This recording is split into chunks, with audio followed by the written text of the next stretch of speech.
All right, we're live. No. Hi, everybody. Live here on the Dark Side of the Moon in the Blue Cheese Room. I am the Loophole King, and we are going to play some Oblivion Unchained, episode 4. You guys believe it's been 4 episodes already? This is awesome. No. You guys aren't dead or anything. I must be slacking off or something. Oh dear. Welcome to the stream again. We love having everybody here. I know some of you are probably looking for your fix because Mark had a couple of games canceled this week. So we wish him well. He's having some physical issues, and next week his streams will be taking a hiatus because he's having some oral surgery done. So we wish him the best of luck. Again, our sister stream. We love him. We wish him the best, and I may be doing some streams during the week to help alleviate the monotony that is people not getting to watch D&D or stuff. Maybe we'll play some Dragon Age. That'd be good. Do a Dragon Age campaign, the original. Yeah. Don't forget to donate. You see the Extra Life thing. Extra Life charity stream will be November 7th. I think we're going to start at 5. We'll see. I'm still working on some scheduling issues with that. And then, check us out on Patreon. Check out our Discord, Facebook, Twitter, all that good jazz. We're still doing the giveaways. So, when we hit each $100 mark, we're giving away a set of dice, thanks to Comic Book World at comicbookworld.com. And let's get right into some gaming, because I am itching to see what these guys get into. So we will start with our introductions, and we will start with Manam. Hello, I'm Muhammad Salama. Manam, you can call me Manam. I'm playing Triton. I can pronounce it easily now after I repeat it a million times. The name of my character called Orient.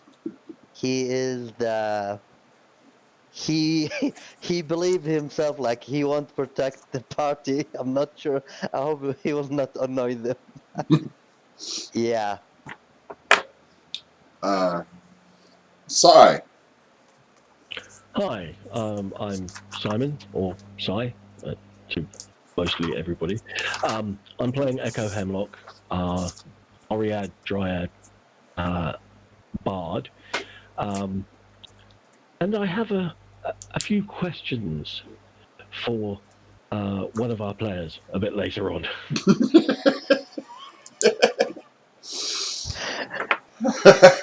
I don't know who that could be. Robert. Hello, I'm Robert. I am playing Leon, the Leonin fighter. Over the week, I wrote down some ideals for Leon. Top of the list is learn by doing. So he likes to get his hands on stuff and just be an active member of the party. And David. Hi, I'm David. I'm playing Dan, the Verdan Warlock, who is intermittently terrified of everything, incredibly paranoid, except when he gets angry, where he then turns into a vengeful, awful person who has accidentally pissed off the Thieves Guild. So, that'll be fun. That wasn't the whole guild, just a few of them.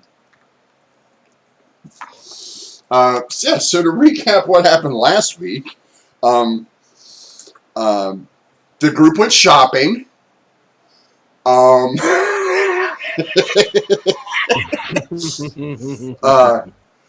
Leon found that he has a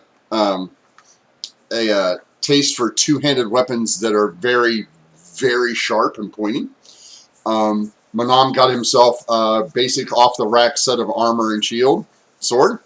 And, Echo and Dan went to buy some sharp, pointy things that makes it easier to open doors.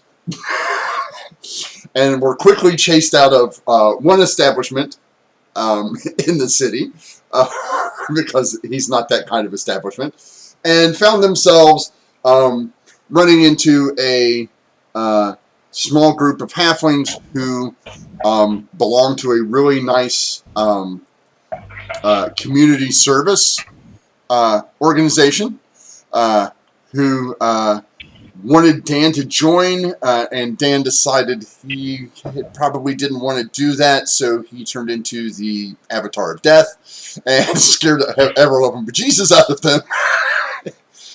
But not before Echo tried to talk Dan out of his confrontation with them, which led to Dan telling Echo, "I know what I'm doing." And then they came back. Then they came back without a scratch on them, and ran into Cromarge Frostbeard, a gruff yet sensible art collector, who has hired the party to help him retrieve an object that the Thieves Guild, or a group of thieves, have stolen from him.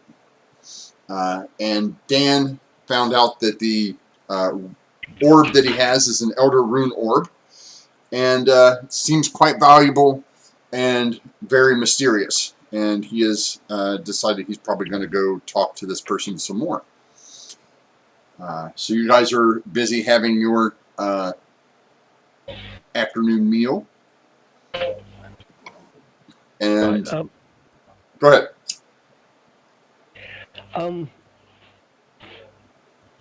ahead.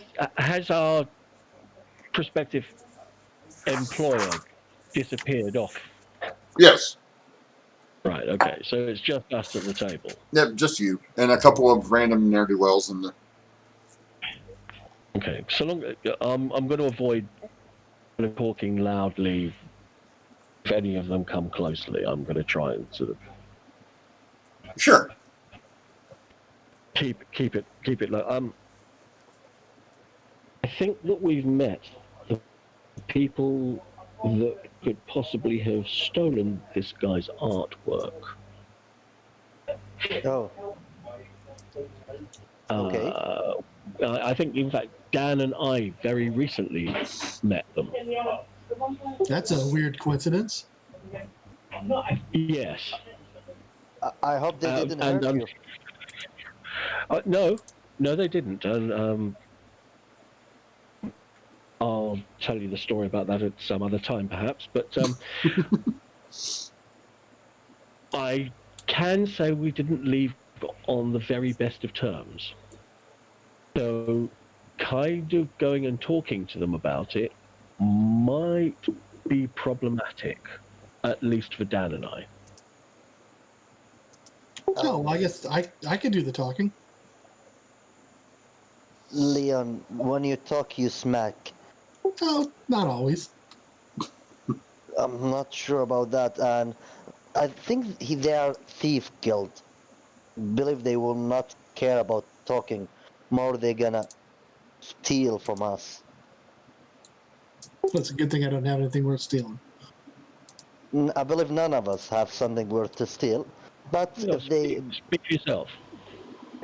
okay, I'm sorry, Echo. You have a lot of things seem valuable. I don't necessarily have much worth stealing, but I do have one or two things that I would prefer not to part with. And frankly, last time, one of them managed.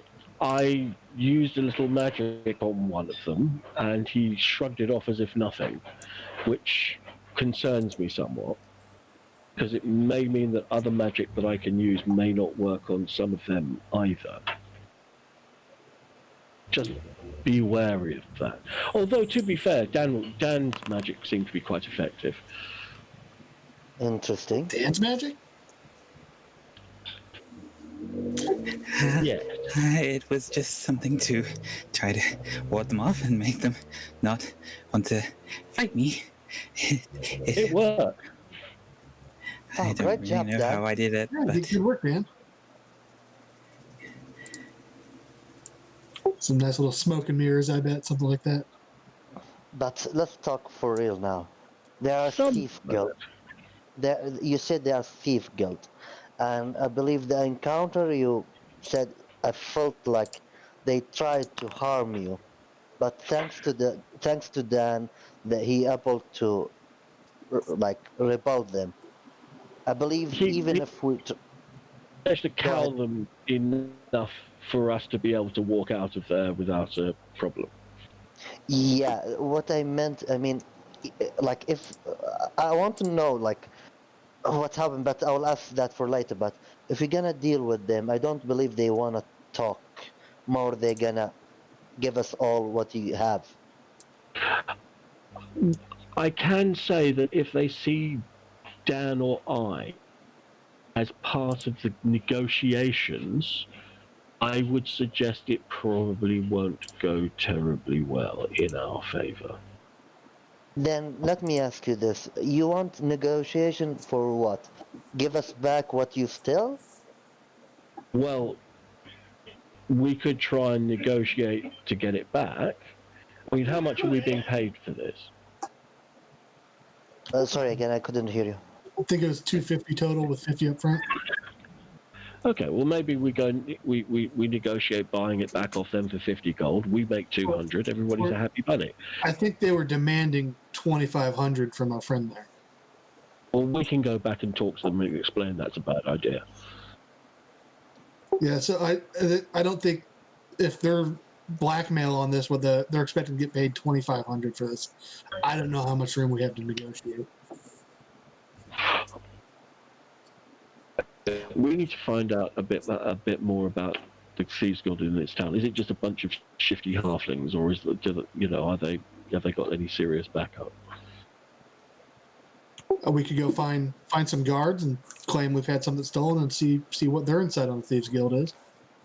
But before that, we need to make sure we know where's the stolen item. We don't want to point things we don't know where is it, because the guard will ask us where exactly.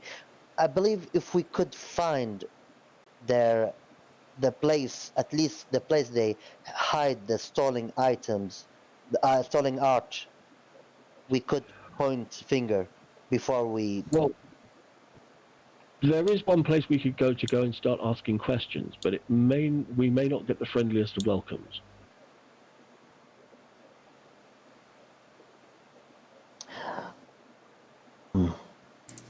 Yeah, we could.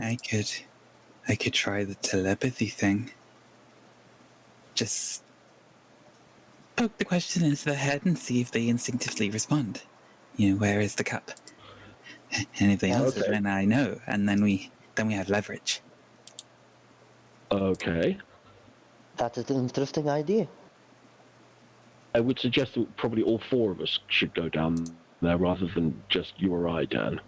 Yeah, of course. I will not leave you alone, especially in that dangerous place. I'm not even sure why did you go there in the first place. Well, to be fair, we didn't know exactly where we were going to go until we ended up there. So you just stumbled into the Thieves Guild headquarters. I don't know if it was. We don't know it's the head. We don't know it's the Definitely some kind of headquarters. meeting place.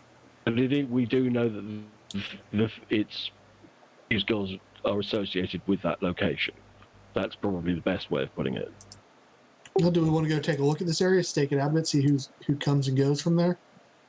That's a pretty good idea. I would be up for that. Maybe a bit of reconnoitering prior to full frontal assault, perhaps. I will prefer not to fight. I prefer we leave the fight in the end. I'm 100% with you. If I can avoid fighting, I would prefer to avoid fighting. The best fight is the one that you don't get into. That's okay. We can be inconspicuous, Leon says as he's sharpening his glaive.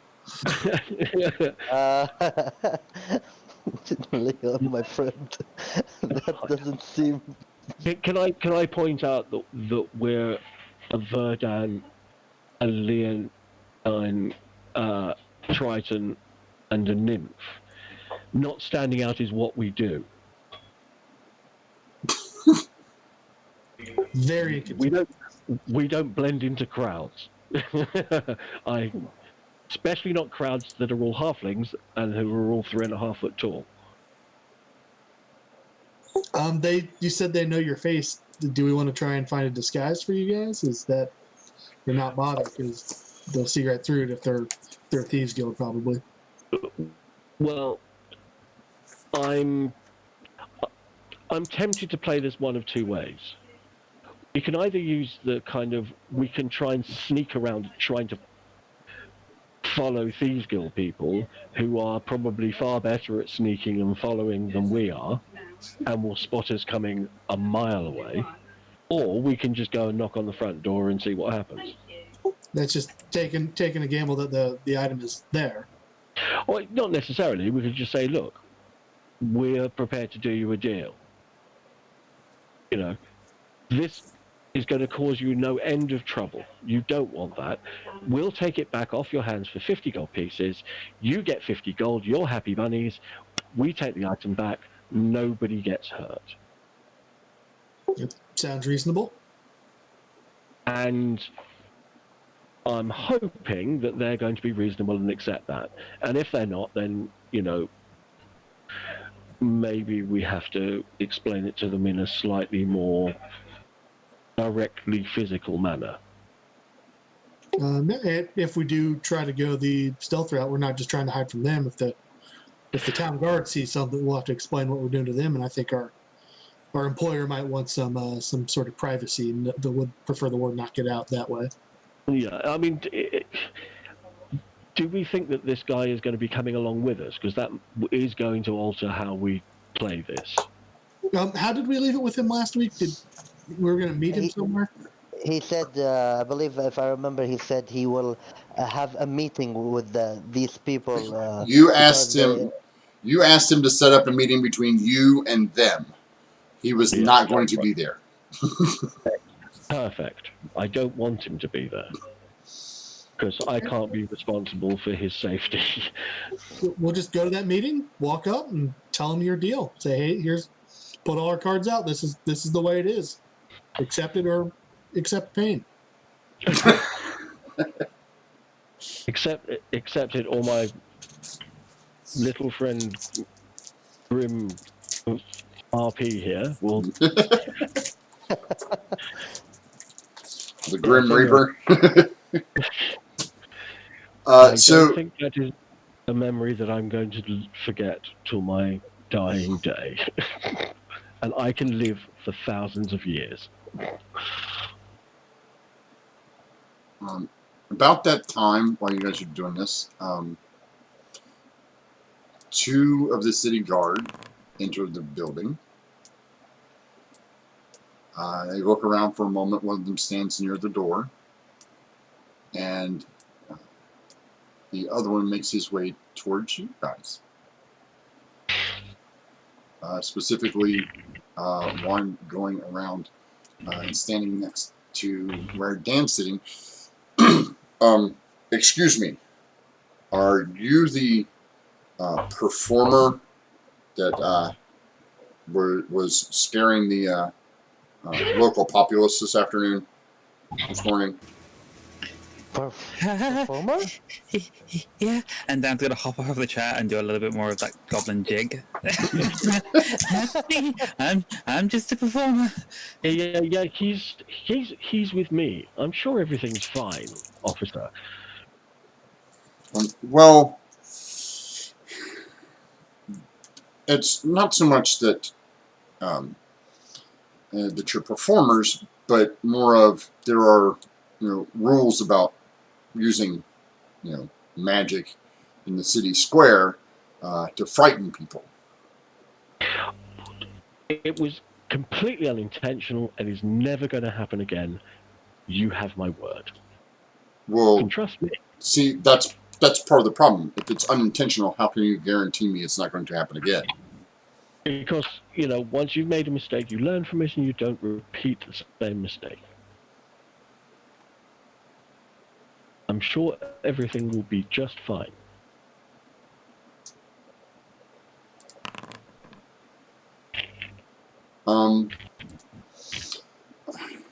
Well, I'm going to have to take your names down because the other guard was remiss. You guys can all make a perception check. Oh god.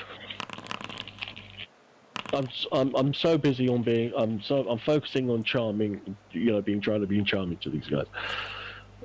You notice that this guard has 2 stripes on his shoulder, and the other guard doesn't have any, so you can tell he's more than just a generic guard. Mm-hmm. Well, I'll definitely have to take your names down for the report. And sir, your name is? Dan? And then Dad's going to panic and realize he hasn't come up with a surname yet and just go, Reaper? Yes. Dan Reaper. Yes. Okay. Two E's. Reaper with 2 E's. Okay, 2 E's. And your name, madam? My name is Echo. Echo Hemlock. Hemlock. And are these your traveling companions? Are you also part of the act? No, these are friends, but they are not part of. They're not performers. Oh, okay. What do you mean? I can perform. I'm good though. Yeah. Yes, you can. You don't. Trust me. Okay.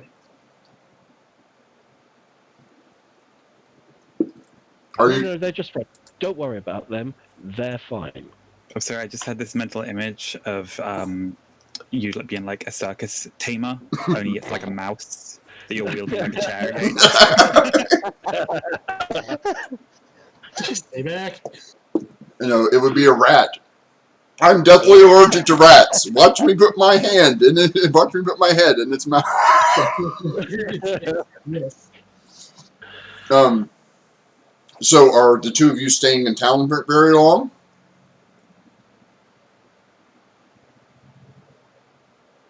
Just a little while. At the moment, we have plans to stay for a few days. All right then.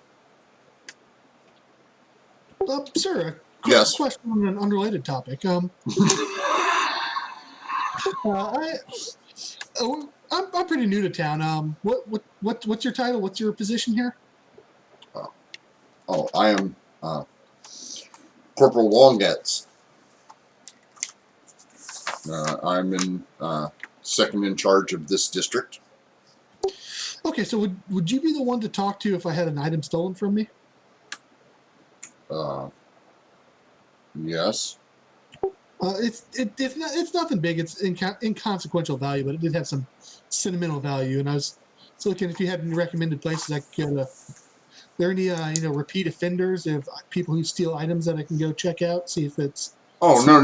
You give me the details of what happened, and we'll fill out a report and we'll investigate it. We don't allow the general populace to go investigating crimes. I'm not investigating. I'm just seeing if it's like I said, it's inconsequential value. I just see if it's popping up in a pawn shop somewhere, anywhere that might end up. I don't think I need to waste your resources on a trinket. Well, we regardless of its value, we discourage thievery in this city. So, can I have your name, sir? My name is Leon. Leon. Okay. And what was the item that was stolen? Oh god, now Leon has to come up with a lie. It was. Leon's just kind of looking around and stuff. It was a pair of shoes. A pair of shoes. Yes, Very well. I walked through a puddle. They got wet. I hung them out to dry, and now they're gone. So, what kind of shoes? Were they leather, snake skin? What type? The leather, yes, the first one. Leather. And the color? Brown. Brown leather. Were they regular shoes? Were they fitted for your feet, your claws, Did they come up to your shin, to your knee? How big were they? Yes, all of that. All right. Fitted knee high. I'll throw my foot up on the table. They're about this big. I will push his leg down. I'm just trying to show them how big the boots are. Size 11. Yeah, And where were these stolen from? Here? Just outside. Yeah, just down in the market. They were stolen in the market, but you said they were hanging out to dry. Yeah, walked through a puddle. I hung them out. I hung them out to dry. In the market.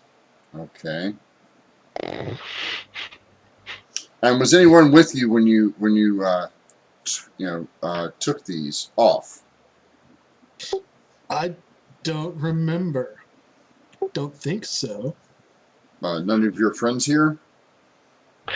We were. Dan and I were otherwise occupied, and I think that my friend here was was back at the inn having a drink, weren't you? you're talking to me or Leon? Yes. No, I'm talking to you. Oh, yeah, I was in the inn. I was shopping, then I left and returned to the inn to drink.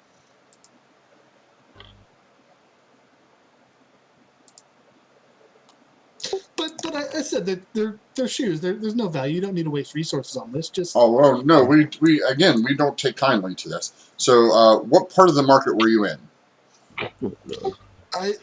outside the blacksmith shop. Ah, the Hammerstones. Yes, the Hammerstone. They got this fine glaive there. Ah, yes, that is a fine blade.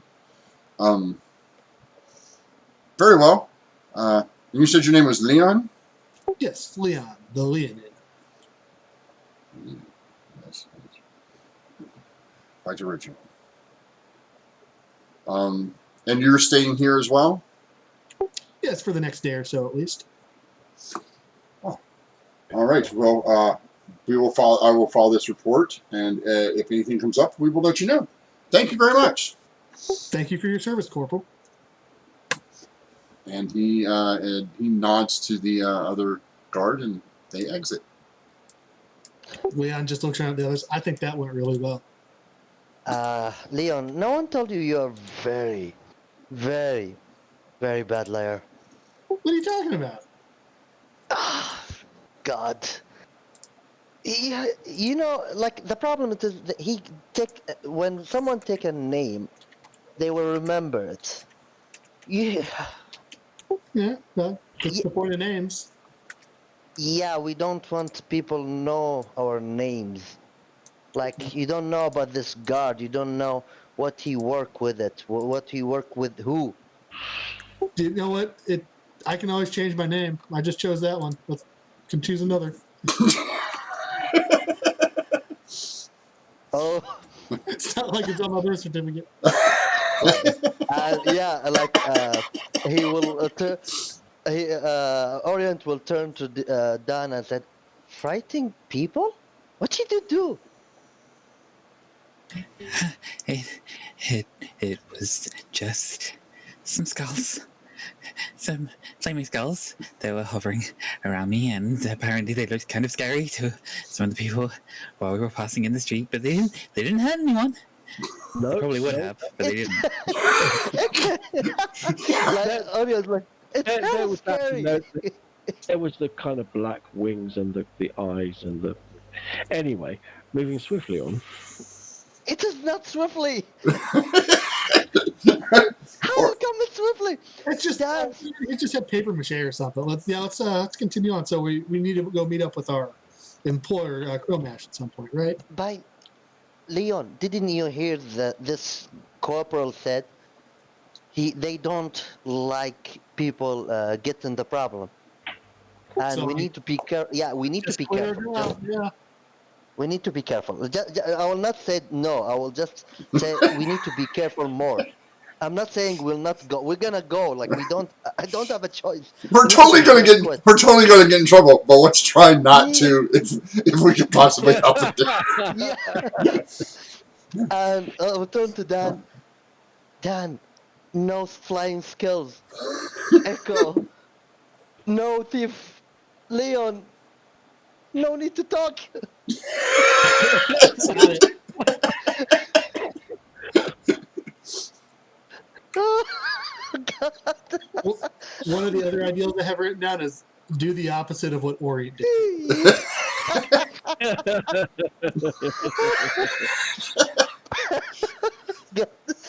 By the I love Leon. Sorry. Okay. So sorry, I can't. Give me a minute. So you guys finish your lunchtime meal, and nothing nothing else happens. So you finish your meal quietly. Excellent. We'll wait for our dwarven friend to come back and tell us when he's got the meeting set and where. You're just I gonna believe wait that here. will be tomorrow. Was he coming back to us, or were we going to meet him? By the way, like he left. He left. Didn't say anything. He said he would let you know, and then Dan went outside to talk to him, and Dan said he would. Dan said he would come to see him later. So Okay. Well, if we've agreed, we'll go. We're going to go and see him. well, I don't know if later, Dan told you. We'll go. I don't know. Dan? Did you tell them that he knew what it was? I don't think so, not yet, no. But Oh. Dan would probably have just sort of raised the point of like, maybe we should still go stake out the safe house that we saw. I just think it would help to at least get an idea of what kind of numbers this Thieves Guild has. If we see a lot of people going in and out, then we know they have a pretty significant presence. If it's fairly quiet, then maybe it is just the three guys that we met. Dan, they are thieves. Thieves never be like they're not few in numbers. I believe that. Like I believe there are a lot of them, but they're hidden, and they try to avoid like being in the spot. I believe this is the reason they left you. You have the ability to make a ruckus. I believe this is the reason they let you go. But if they're able to get us in corner, they're no one near us. They will will attack us with full. And if they're trying to stay hidden, they're not doing a very good job at it. Yeah, if they I mean, were. the guy who tried to pickpocket me, I caught him so easily. He was really bad at it. I don't think they're very good thieves. So maybe their numbers are. Maybe they've had a downturn. They're doing aggressive recruiting like that. I mean, what do you think they'd be more circumspect about that kind of recruitment? Not sure. But yeah, so we could go do a stakeout while we wait for our employer to set up that meeting. Mm-hmm. Is that what you guys want to do? Yeah, I think that's a good plan. Yeah. I just think it would help us to have as much information as possible going into this meeting. The more we know about them, the more leverage we have. And that might make negotiating Sure, I mean, easier. I mean, to be honest with you, I think that I thought that the negotiating plan is basically, make a little money and don't and we won't cause you any trouble. But if you fuck with us, we're gonna turn your lives, however long they last, into a living hell. So That's Right, quite yeah. scary. We'll stake out and maybe follow them to the meeting and just see if they got anybody hiding in the shadows while we're doing that negotiation. that's probably a good idea. Maybe we should have two people at the meeting, and two people. Yeah, I guess the two of us they haven't seen be at the meeting because they probably won't take kindly to you two at the meeting. It sounds like. Yeah, so Dan and I will provide kind of sneaky support. Okay. Well, you guys head over to the area where you saw, where you remember being and fleeing. So what are you doing? I will ask. Can you point us? Where is it? Yeah, we'll. Why don't you come with us and we'll show you where it is, and then you can kind of Or we'll take you sort of most of the way there, and then we'll tell you how to go the rest of the way, so you're not actually following us being seen there. Okay. So we'll take him. If Leon's coming as well, we'll take Leon as well. About 2/3 of the way, and then describe a route to how to find the rest of the way.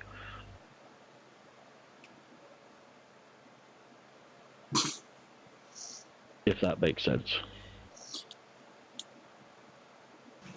Stan's gonna like lean over these crates and look down, sort of to the passageway going to the north. Hey, just around that corner. Is that building there? This one. All right, be right back. So it's this one here. Leon, just a minute. Just let's give it a look before we That's what I'm let's doing. take. Going to look. Oh, okay. I'm behind you. You can never get this stupid highlight thing to work. Yeah. Leon's just gonna casually walk on by. Okay. Hold on a second. Okay. Back up. No, you guys don't want to be going anywhere near that close. Yeah. We would have. You see where this little garden thingy is? Back over here. Where Echo is. Yes. Yeah. It's from here I would have told you where to find it, which is basically go straight up this way and turn right at the end. Yeah, Dan's hiding here and looking over. What's everybody's passive that's up front? Or not Echo. Passive is 13. Okay. 13 me also. 15. 15. So Dan, as you lean over and you're looking as they're heading that way, you kind of see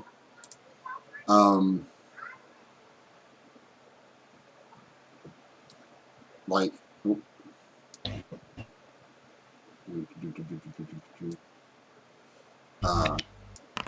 like somebody kind of like standing like right at the corner here, peering around the same way you are. Like you kind of see somebody peering down this way towards you. Oh no. Oh no. Just gonna reach out telepathically to Orient. Guy in the alley ahead, hiding, might be one of them. I'm not sure how much of that translates well, because it's supposed to be like neat, simple little. Yeah. Yeah, you get It's it. just a telepathic barrage of panic. Yes. Yeah. You feel panic and the sense of you're being watched.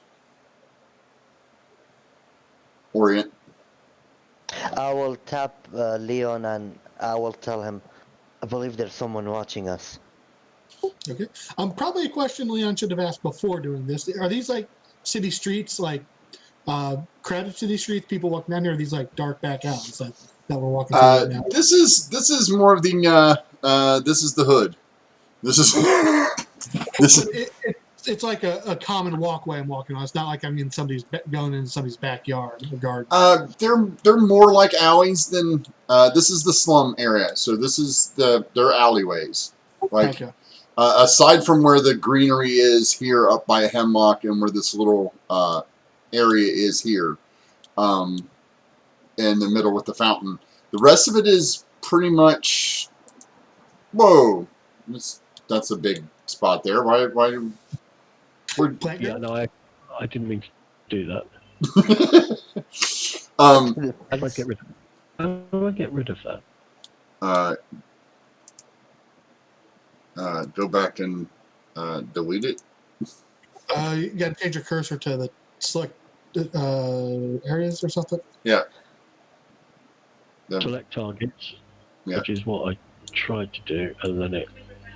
Delete. But I'm not getting a menu coming up. No, you need just press delete on the square. Like you press. I got it. Press. I got it. Yeah, no, I got it. There. Okay, cool. Right, sorry. No All problem. right, so, Leon sticks out like a sore thumb here, but he is unaware. Yes. Yes. He's just walking Yeah. down the street like anybody else would walk down the street. I'll just like like one of there we are being watched. I have a feeling. By the way, did I know Dan sent me anything? You felt you can tell that that's Dan sending you that panic, I'm being watched feeling. Yeah, I'll just tell Leon. Leon, I think we are being watched. Just be on the lookout. Like I will not tell him be care. No, just like watch everything. If can't see anything like not abnormal. Oh, okay.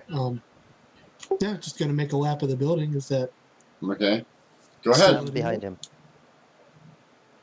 all right? By the way, can I make a perception like the moment our investigation because Dan tell me, hey there, you need to be careful, something like that. Yeah, you can make a perception check. You don't Oh see God. anything. Yeah, let's go. Continue. All right. Let's walk in a lap. Okay, so when you get to there, Leon, you see a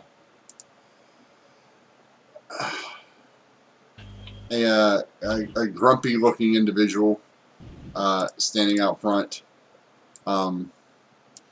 Here, sitting on this, he's sitting on this barrel, this box right here, and he's twirling a what appears to be a rather sharp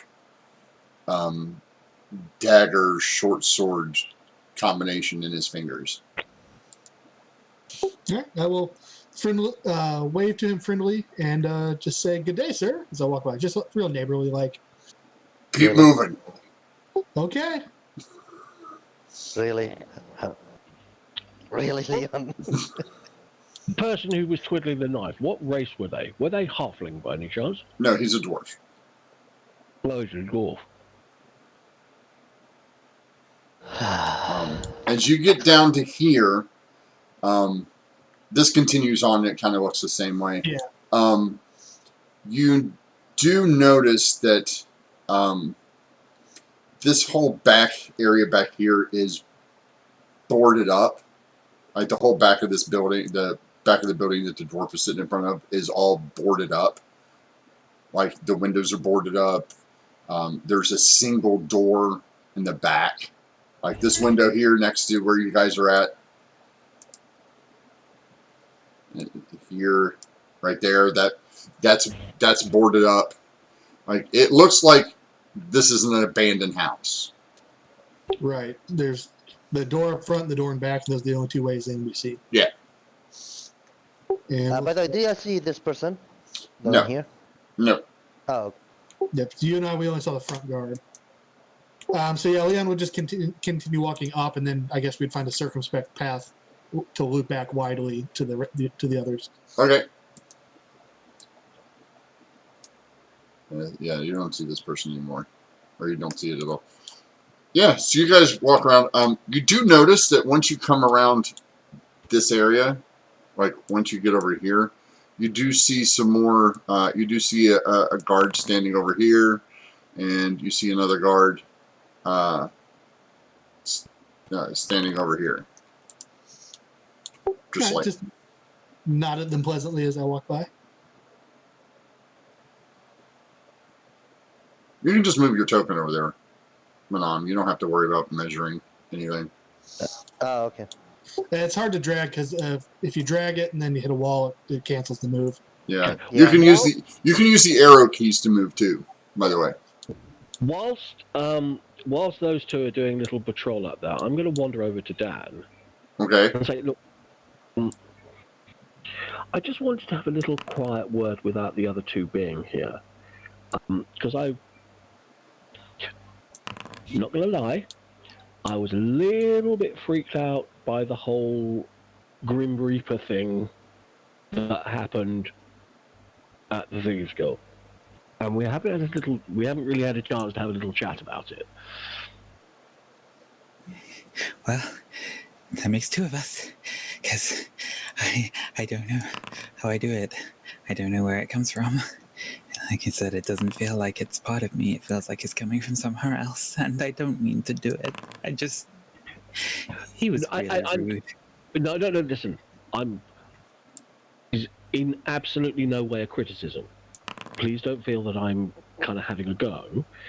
It's just if you haven't got any control over when it happens, it might become a bit of an issue. I know. I will try to not get angry because that seems to be mostly what makes it happen. So, To be fair, there are times when it might be entirely appropriate.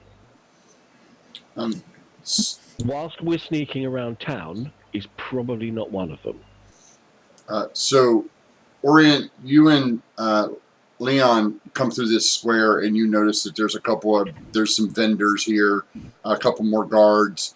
The vendors are a couple of orcs, a halfling, and 2 humans, just selling some basic generic stuff. Any of them selling shoes? I don't know. Let me see. Is there a cobbler anywhere? No one is selling shoes. Okay. Leon checks the vendors for secondhand shoes too. But Leon, Continue his story. I can recommend a rather good bootmaker if you need to have something made. Are we caught up with you yet? Yeah, but you guys are catching it. You guys caught up. Dan, are you still hiding there in the corner? yeah, the one thing I sort of wanted to say as well, echoes having that conversation. Are there any like rats or pigeons in the alleyway? Pigeons, yes. Dan's gonna have sort of like been awkwardly sort of like averting his eyes, feeling like a little bit like he's being chastised, and root around in his pocket and pull out like a slice of bread that he took from the meal that we had at the tavern, and just like be scattering little pieces to try to like coo some of the pigeons down. Oh yeah, you get about 6 or 7 of them.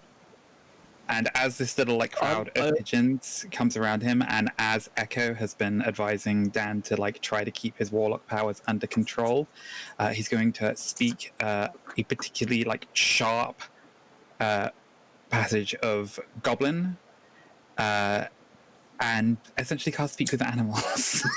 Okay. Okay. Food. Mine. While he's still, Mine. I see him doing this, I start frantically looking around just to make sure there are no guards. Let me make sure that the spell functions the way that I think it does. Verbally communicate the knowledge is limited by their intelligence. Okay. Cool. Just wanted to double check that. Yeah, it's if you've ever seen the dodos on Ice Age, that's pretty much the mine. So you're just gonna sort of be scattering little crumbs to it, then like realize like I'm actually like somewhat understanding what they're saying. Yeah. And just sort of like duck down close to them and just whisper and just ask going, have any of you seen any people going into that building across the street? Yeah. Do you know, was it a lot of people? Yeah. Okay, that's not good. Okay, and I'm just gonna crumple up the rest of the bread and like scatter it out of the alleyway so that they will like flap out, Yes. and then use that distraction to bolt in the opposite direction. Okay. Grab Echo's hand and just run with it.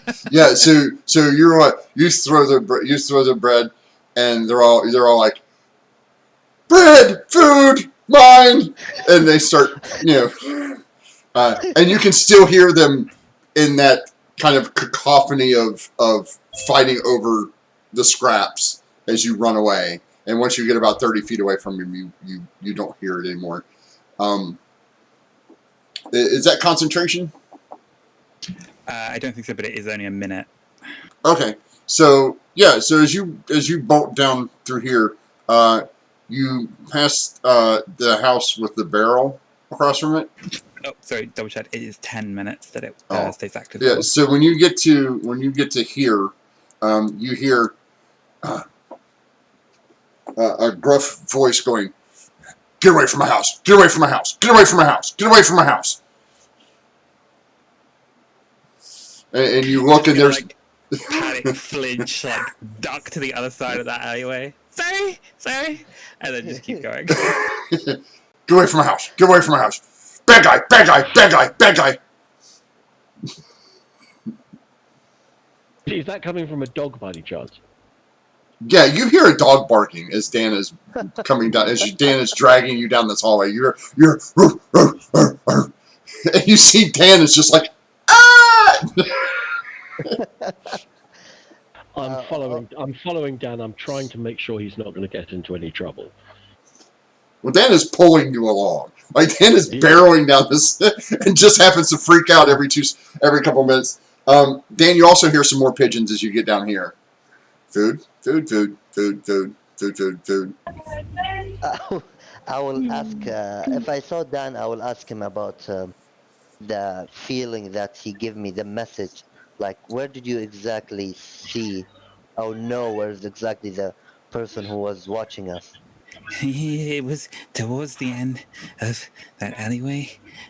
You turned off to go right past the house, but if you'd kept going forward, there was somebody at the end of that alleyway who was watching you. And I asked the pigeons, and apparently there are a lot of people, so I think Leon might have been right, and you might have been right, that there are a lot of these thieves, and we might be in a little bit over our heads here. Okay, So. two things here.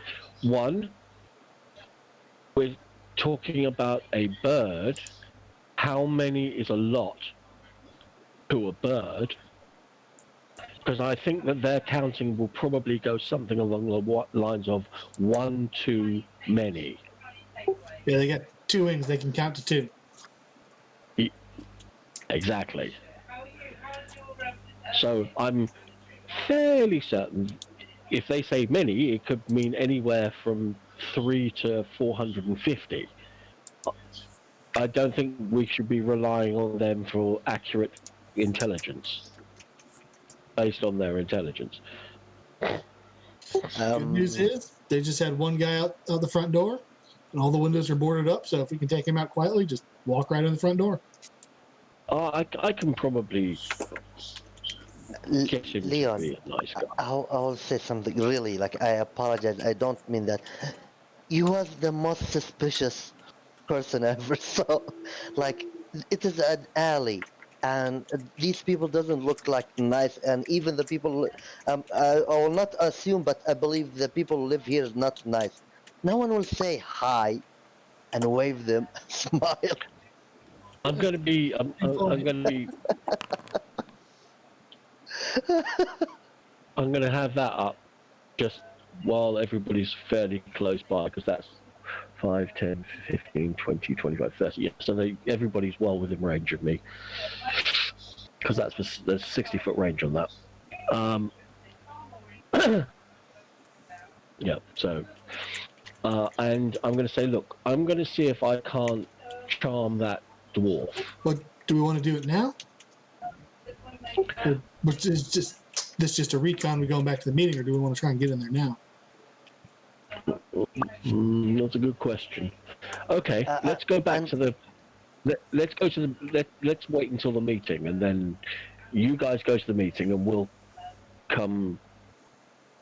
We'll provide backup at the meeting and see what happens. Yeah. We better wait for that. What is his name again? Let me remember. It's David, did you get those?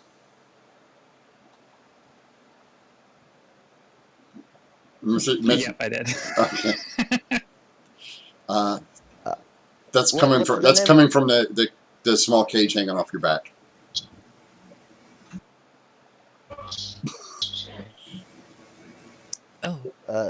Ooh, and like rummage around, and like I've already taken like the slice of bread, so it's just almost like crumbs from the Yeah. pocket with like a little bit of lint mixed in as well. Sorry, okay, this is all I got left, and just like Can you get reach some? back, pick the cage up, pop it down, and put like the crumbs in through the bar, and then like have a look around to see if there's like a barrel of water nearby that I could like just scoop some rainwater out. Yeah, there is. That one that you're standing by. just gonna like scoop up and just have like in my cupped palms some water and just like have that down. So that like I'm gonna just like lap up some of the water. He's like, I'm kind of dry. I'm kind of dry. Can you splash me with it? Can I swim around in it? Can you put me down in there? I suppose so. And I'll like unlatch the door to the cage and just like pick up and just put him like on the top of the barrel. So I'm assuming it's like maybe 3 inches of rainwater. Yeah. Like on the top of his barrel. Yeah. Splash You see him around. splash. You see him splash around in it for a little bit. While everybody else is paying attention, Dan is literally sitting here listening to this dog go, "Get out of my yard! Get out of my yard! Get away from my house! Get away from my house! Get away from my house!" for the next 5 minutes. Meanwhile, your friend is like, "This is so nice. I like to swim." Okay, well, in which case, I think what we should do is, firstly, perhaps buy a goldfish bowl for Dan, and secondly, perhaps get ourselves back to the inn so that we can meet up with our dwarven friend and figure out when this meeting is. Yeah, it took you guys about a half hour or so to get over to like get to this area. Like you're walking Okay. through the city proper to get over to this area. Do we know Okay, where Chromash? Do we know where his place is? Is it on the way, or He told Dan where it was. All right, yeah, I guess we'll head back to the inn unless Dan says differently.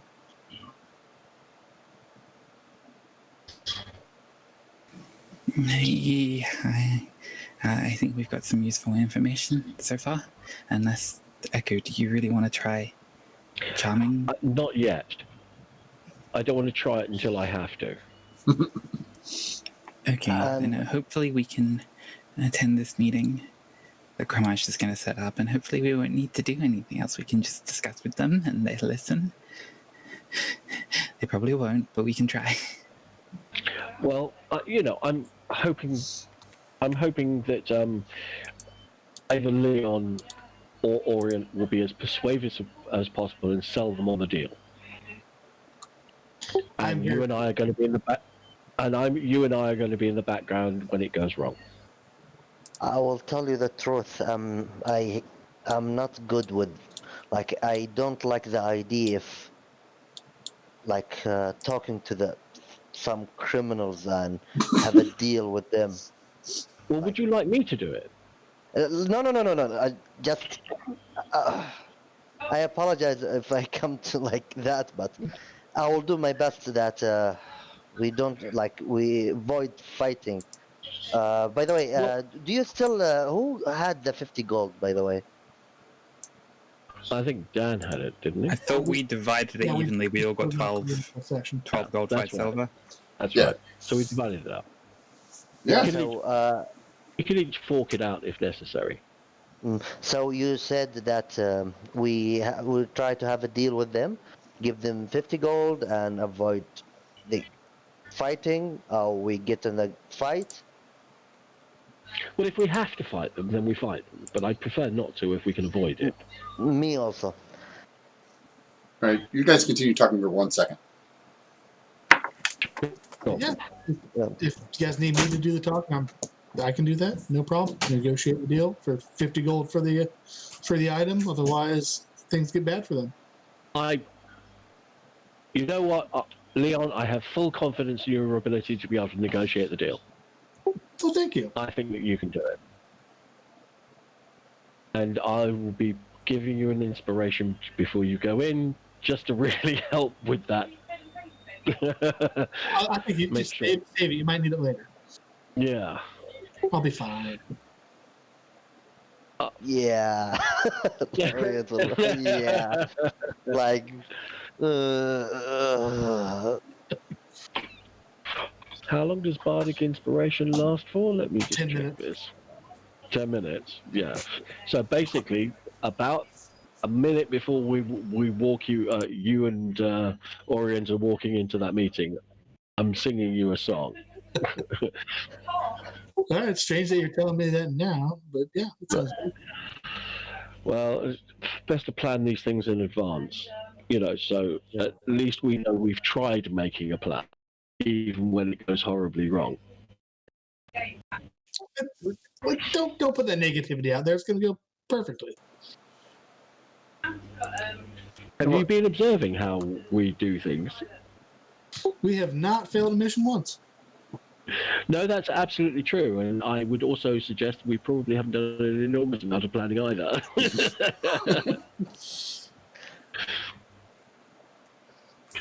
All right. dear. So, are you guys just going to hang out here until you receive word? Yeah, I think we're going to go Yeah. back to the inn, hang out there until our dwarven buddy tells us that sends word or comes over Okay. and tells us. Dinner comes and goes. Mhm. About 9 o'clock that evening, a messenger comes in with a note. Walks over to you, Dan. Hands you this note, and then kind of stands there expectantly. And I'll rummage around in my coin pouch and take out 3 silver pieces and hand them over. Oh, thank you, sir. Thank you. And he bows a couple times and then jets off. Hey, Sai, can you go push the talk for me? I'm getting a little background extra. Yeah, sure. Thank you, sir. So, Dan, you open this note, and it gives you a location and a time. 1 a.m. at the old docks.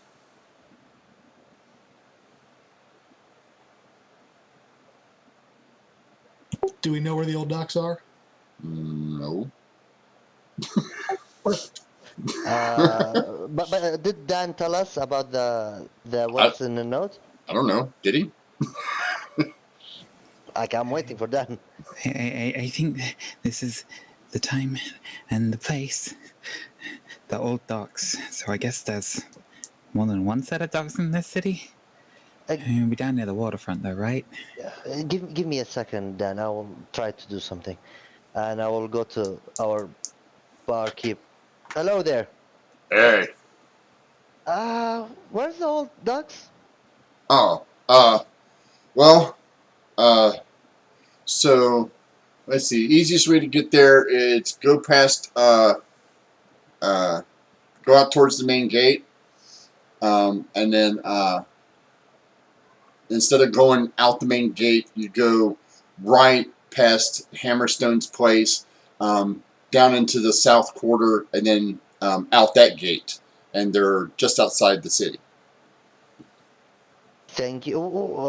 But thank you so much for telling me. And what we can find here? Is there like are there fisher or what? Do other people fish? I mean, it's not used as much as it used to be, but there's people there. I guess. I don't know. I don't go down there. I mean, okay. all my stuff comes in either by cart or by the regular docks. Yeah, thank you so much. And I will return and tell them where is it. All right. So Orient and I will be there at 1.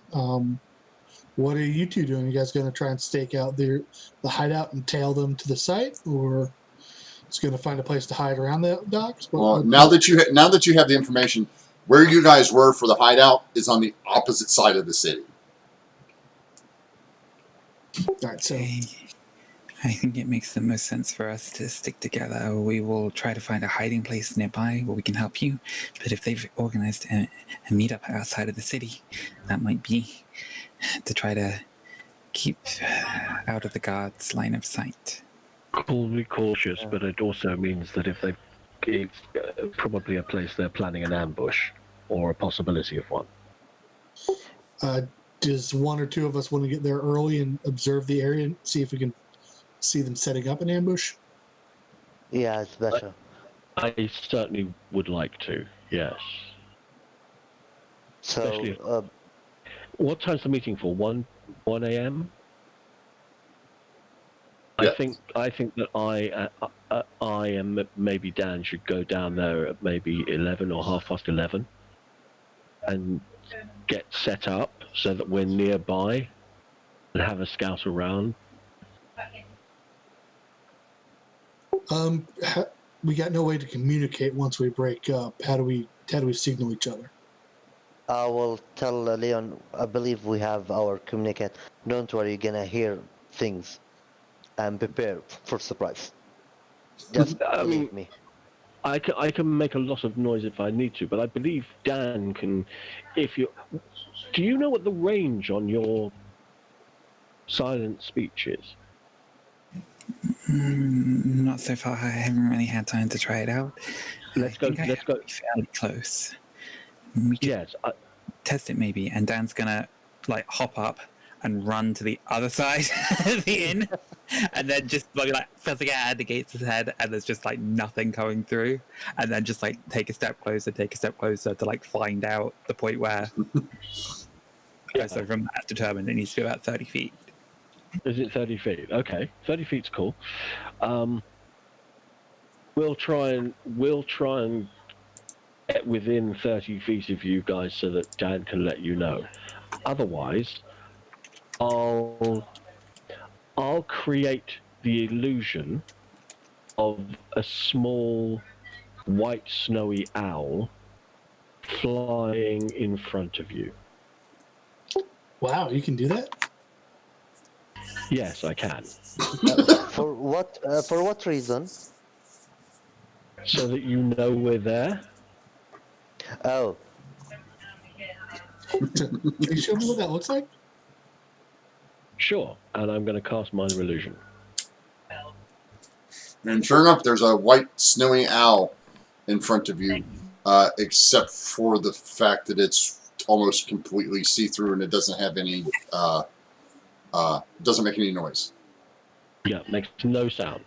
But I don't want it to make a sound. I just want it to be a visual clue so that you are aware. So if I see the owl, what does that mean? That means that we're within we're within a fairly close rate. I will cast it so that you can see it. From the point of where that is, we'll be within 30 feet of it. All right, so the owl is the all clear symbol. Or that's just a here I am symbol. Well, I can use different color. I can use different types of bird to signal different things if you like. Yeah, let's do white, okay, black, danger, the red, it's popping off. Okay. Green means go, damn it! Green means go! Well, means go. Yellow means accelerate. Red means accelerate, paying particular attention to steering. No, green means go, yellow means go faster, blue means you missed it. So, but yeah, if you're walking in and I think there's real danger, I'll alert you some other way. Okay. I won't let you walk into danger. Okay, so you guys wait until 11 or so to start heading over? I just love how thieves have like an established system of thieves' cant, and we're just like colored birds.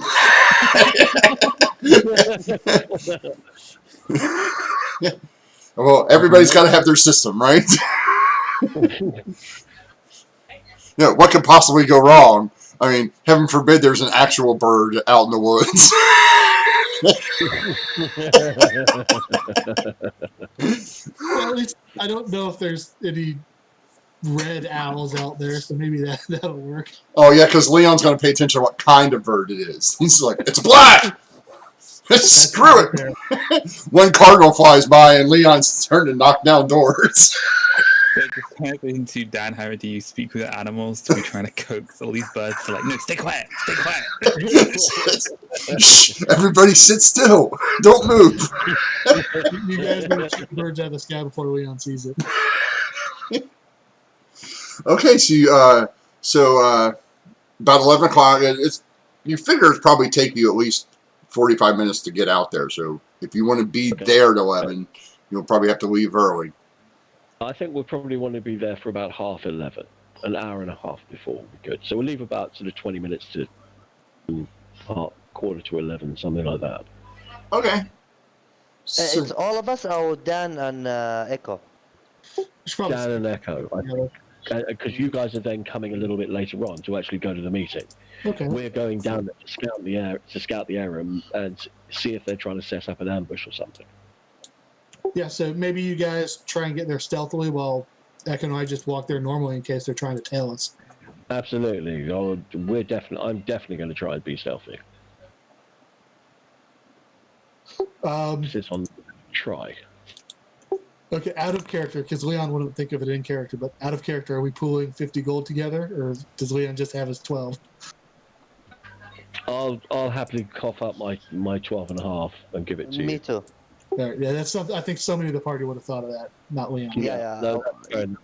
So that's fair enough. So I rolled a nat 1 on my stealth check, so I'm fully leaning in that Dan has like figured out he can speak with animals now, and so is just gathering this enormous swarm of birds behind him as he's trying to get them all tied.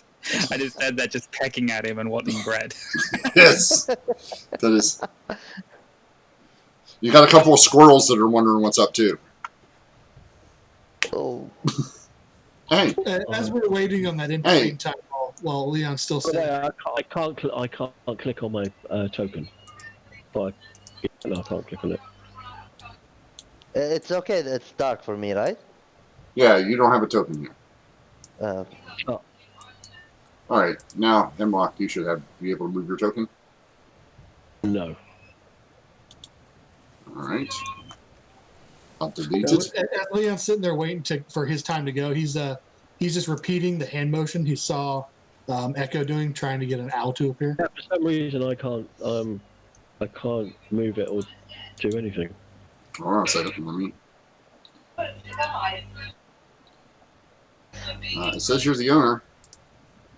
yeah, I will talk to Leon about the plan and what he. Yeah.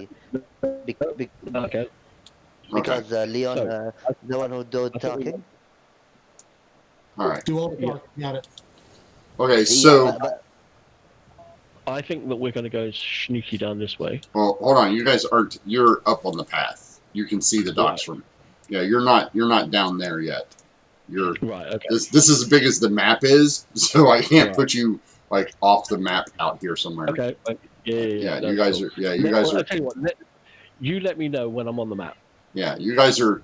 You guys are walking down towards it, and you see the docks from where you're at. So you see a little cliff with some trees. You see another little cliff, and then you see the buildings.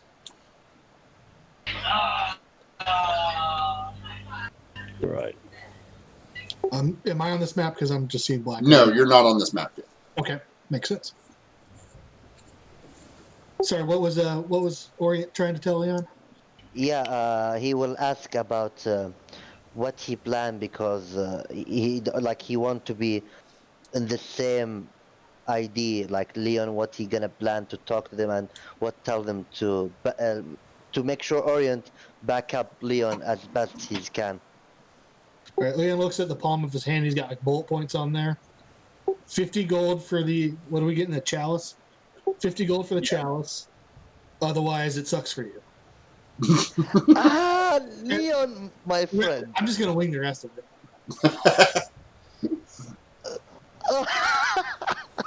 God. Okay. So Echo and Dan, you guys are creeping up. It's dark. Can you guys both see in the dark? Yes. Yep, I got 60 feet of dark vision. Okay. Me too. All right. So I'm gonna. Let me. Dun, dun, dun, dun, dun. Sneaky, sneaky, sneaky.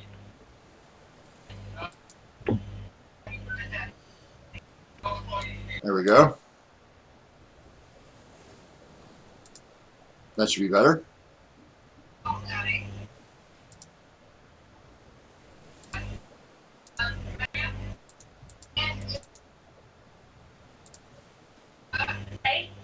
It's a very dim light at the moment. Well, yeah, it's dark outside. Yeah, that's good. Did the note give any kind of indication about specifically where on the docks, or was it just like the Nope. whole docks? Yeah, just somewhere out here. Make a perception check, both of you. as you approach this building. Okay. To perception. Yeah, that's good enough for Dan. You hear voices inside. Oh, Are they familiar voices? I'm sorry. What? I can't quite. There's a lot of background noise coming from your side. Sorry. Do you say? Yeah. Do we recognize the voices? No. Dan doesn't recognize you. You can tell there's people talking inside. You can't make out what they're saying.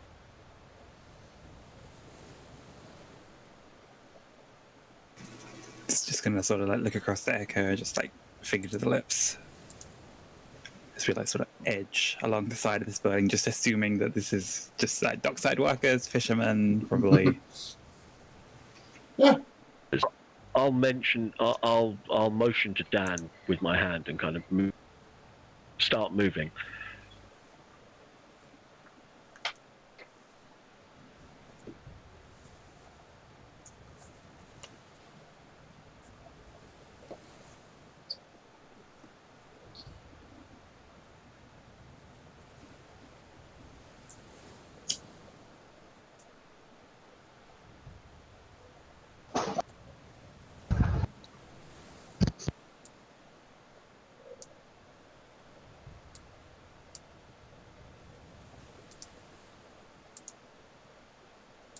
You know, what you see is what you get. You see docks.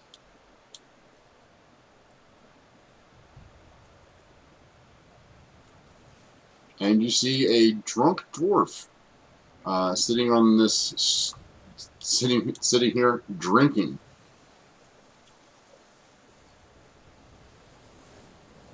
Hey, what's going on? Who are you?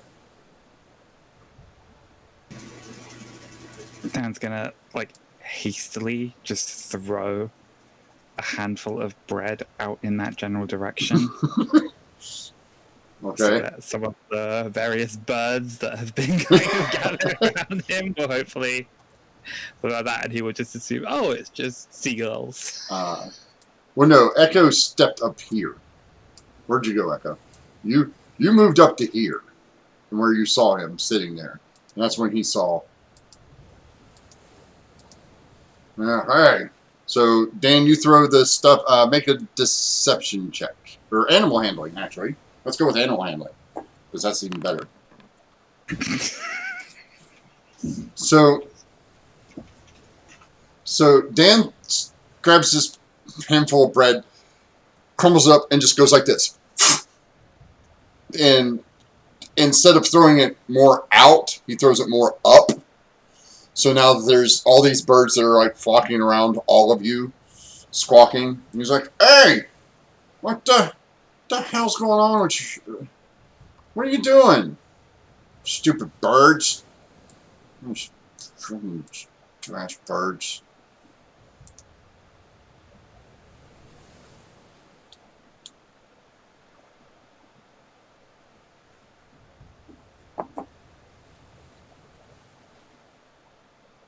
I'm going to duck back around the corner, and just before I do so, I'm going to frantically motion to Dan. This way! Just like holding my ears close to my head because the seagulls are just pecking.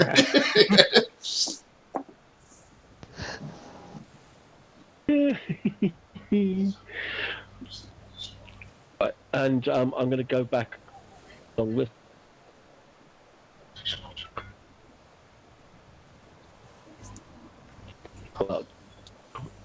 And try and sneaky my way past.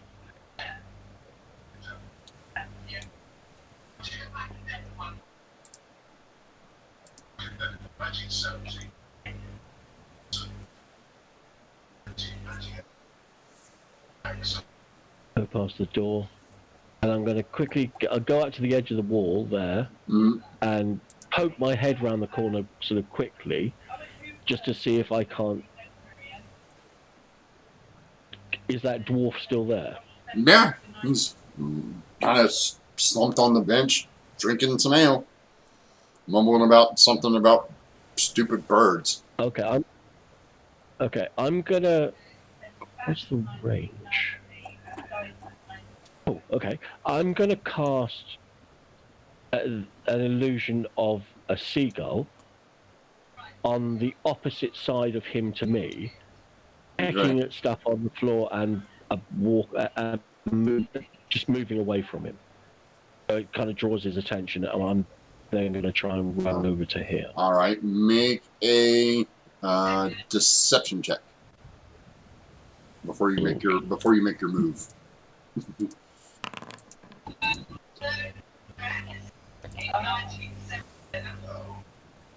24. I just realized we're having our bard pull security while the fighter is doing the negotiating. That just dawned on you? That's just I knew the concept, but I like see that 24 stat roll. it didn't come into focus right now, did it? That was the plan, but it's just like wow. Yeah, until you see it in action, right? Yeah, the two people with the highest charisma are busy hiding, and the two people with the lowest charisma are going to do the negotiating. Normally, it would be the other way around, circumstances permitting. Unfortunately, yeah, you managed to dart across. He's like, stupid bird. And you see him throw something at it. Stupid birds. Dan's going to attempt like a combat roll Okay. to like cross the gap. All right, give me an acrobatics check.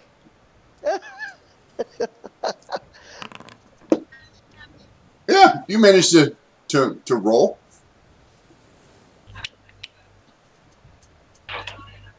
and I'm going to poke my head around the corner very quickly and come back again. I just want to see what's down. Anything down there? No, Nope. Doesn't look like it.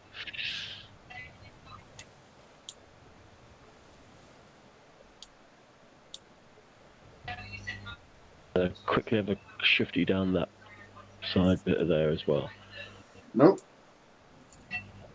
I'm going to motion for Dan to follow me, and then I'm going to pop down to here Mm-hmm. and get up there and have a quick look around the corner and see if there's anything down in this direction that I can see. Nope. I mean, you see doors and you see lights and stuff, but Sure. Yeah, no, that's cool. I'm going to try and. I'm hey, definitely not. Dan, while you're standing there, can you make me a wisdom save, please? I was genuinely just about to ask if I should do it. Because I'm standing by a door.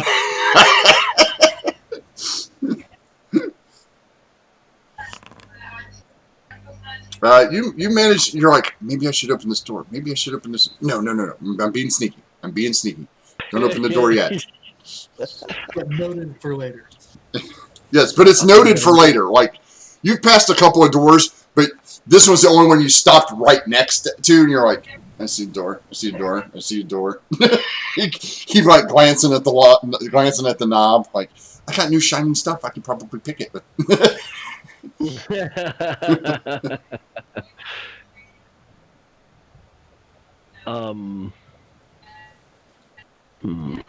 Dan, as you move there, you can see inside the window. And what you can see is what you can see inside that window. Okay, let's roll stealth to like duck down and just peek up over the windowsill to get like a proper look into the room. Sure.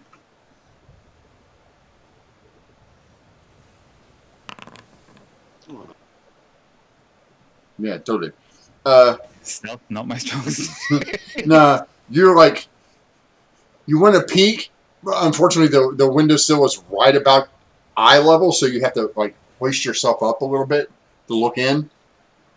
It looks like the interior of a small cottage. It appears empty.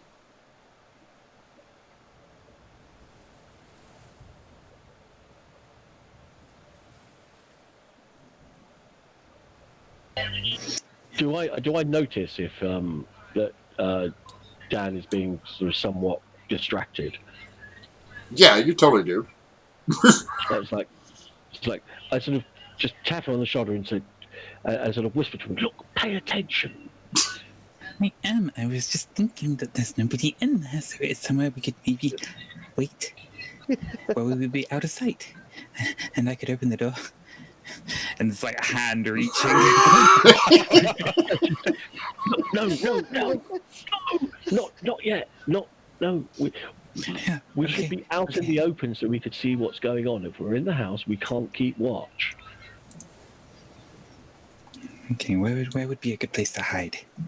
Well, this alley would be a very good place to hide.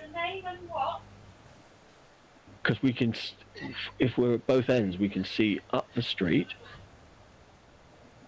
And we can also, from the other side, so we can see if anybody comes out the buildings. And on the other side, we can keep an eye on the drunken dwarf. Maybe if we hid in that boat over here. This one.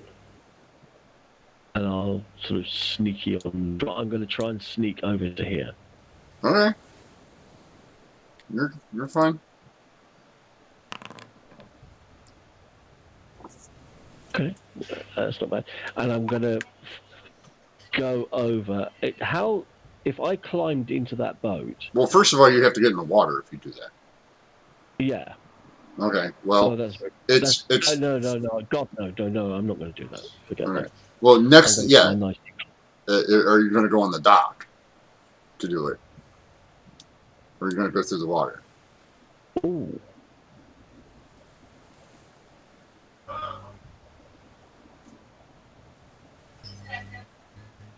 I'm gonna. What's the range from where I am? I could be right. I'm there at the moment. 5, 10, 15, 20, 25, 30, 35, 40, 45, 50, 55, 60. Yeah, just in range, I think. Just check.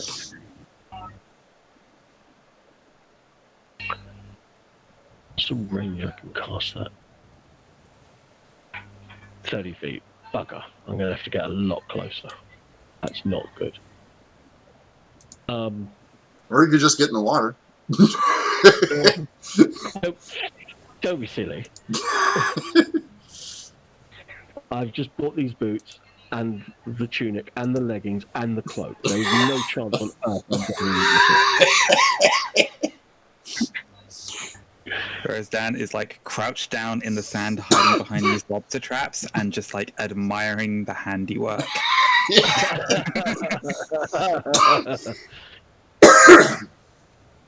Oh. So what you doing? I'm going to cast Charm Person on You the are? drunken dwarf. Okay. Yes. What's the range on Charm Person? 30 feet. You're gonna have to get way closer than what you are. Oh, in which case, The range is 30 feet. You are not 30 feet. Okay. I'm going to move up to there. Mm-hmm. And then I'm going to move up to there. Okay. I'm going to try and do this as sneakily as possible. I'm trying to do it so he doesn't notice. I expect to fail, All right. but I'm going to give it a whirl. Hands. Like I'm skipping down the street. Hey, what are you doing? Oh, don't worry about me. Hey, no. Hey, you're not supposed to be down here. This is official guild business. You're not supposed to be here. Oh, don't worry about that. I'm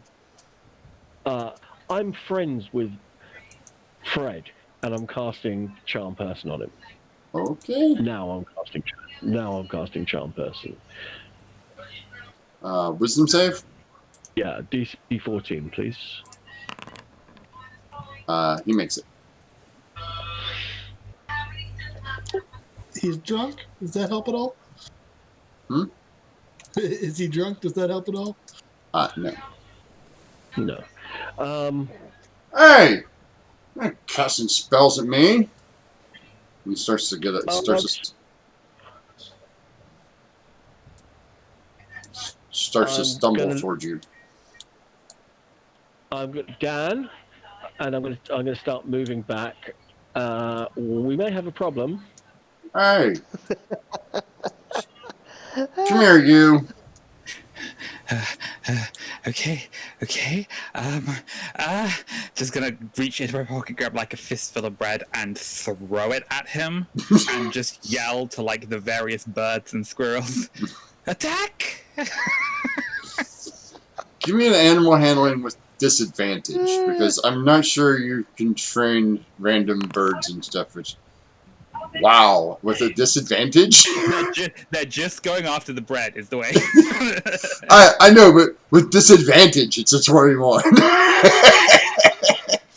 Yeah, they so they're all swirling around. Let's see here. We will put a 5-foot swarm of birds and animals right about there. Ah, stupid animals! The hell! What are you? You're just out here. Look, I don't care what you're doing. It's just. If you want to fish, come back later. Tomorrow. Okay, yeah, we can do that. Just gonna grab Echo by the wrist again and just like drag her back round the corner, and then just be like pressed up against the wall, breathing really heavily. It's like That did not go well. Stupid animals. Stupid dwarves. Oh, seriously. Did Dan multi-class as a swarmkeeper ranger? No appreciation of duty whatsoever. Useless, drunken idiots. I'm basically just swearing under my breath. So Dan has dragged Echo back around the corner. He's obviously here as a lookout, although why they'd employ such a drunken idiot as a lookout? Maybe they really are running low on personnel. Right, okay, let's go back up this way. He did mention that they were there on guild business. Would that be the Fisherman's Guild? Or do we No, that's Thieves Guild business. There's no way he's talking about Fisherman's Guild stuff there. So this has taken about an hour. So it is now about midnight for our two other friends. Are you guys going to start making your way towards the... If it takes an hour to get there, then we'll start heading that way. Yeah, while I'm like walking, I'm telling Leon to not do that. What he told me, this idea, it is bad idea and will get us in trouble. Like, Leon, please, you can't say more than that. Like, we don't want to be aggressive, okay? Like, we want to be intimidating, but not aggressive. We want to do this without fighting. Can you do that? Absolutely, I can do that. Yeah, you said. Can you repeat what you want to do again? We've changed the price to 50 gold for that goblet. I recommend you take that deal because we don't want things to get ugly. Yeah, oh god. I'm not sure. That is much less aggressive than what he said the first time. Yeah.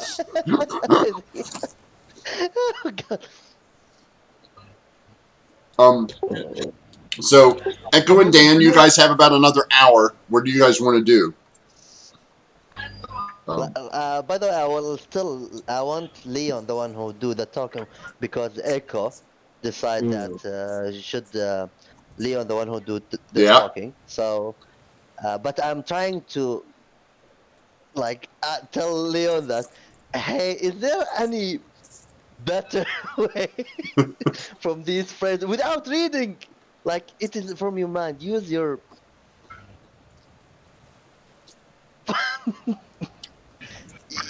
your charisma.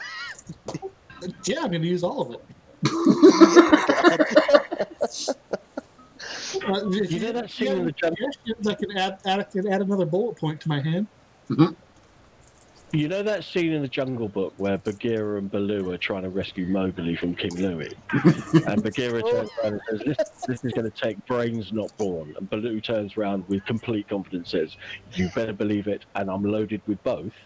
That's exactly what I'm picturing in my head. So, okay, our friend will be hiding. We're gonna talk to them, give them the 50 gold. No, first we'll not give them. I'm moving over to here Okay.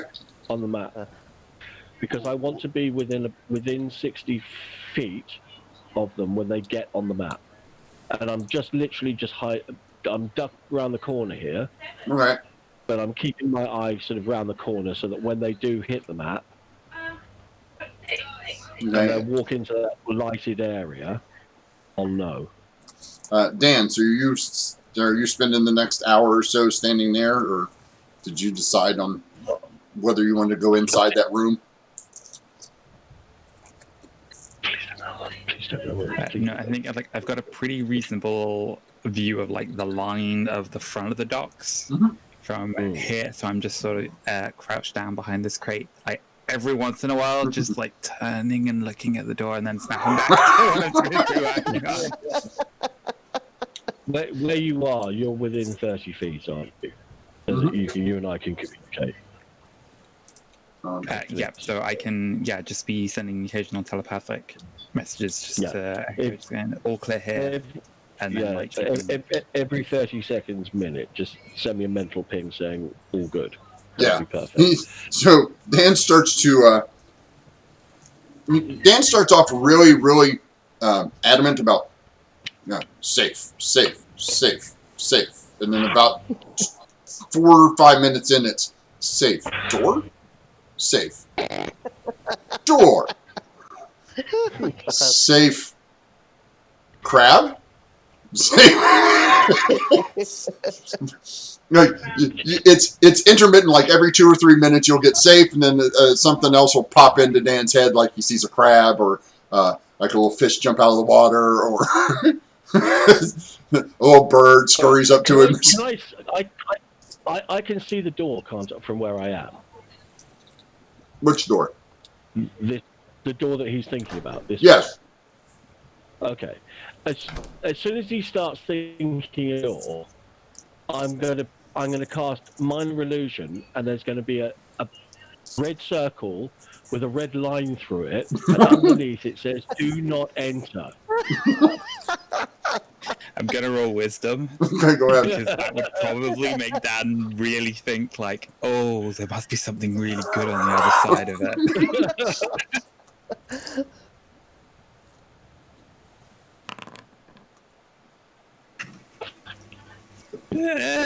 Okay, I'm keeping watch.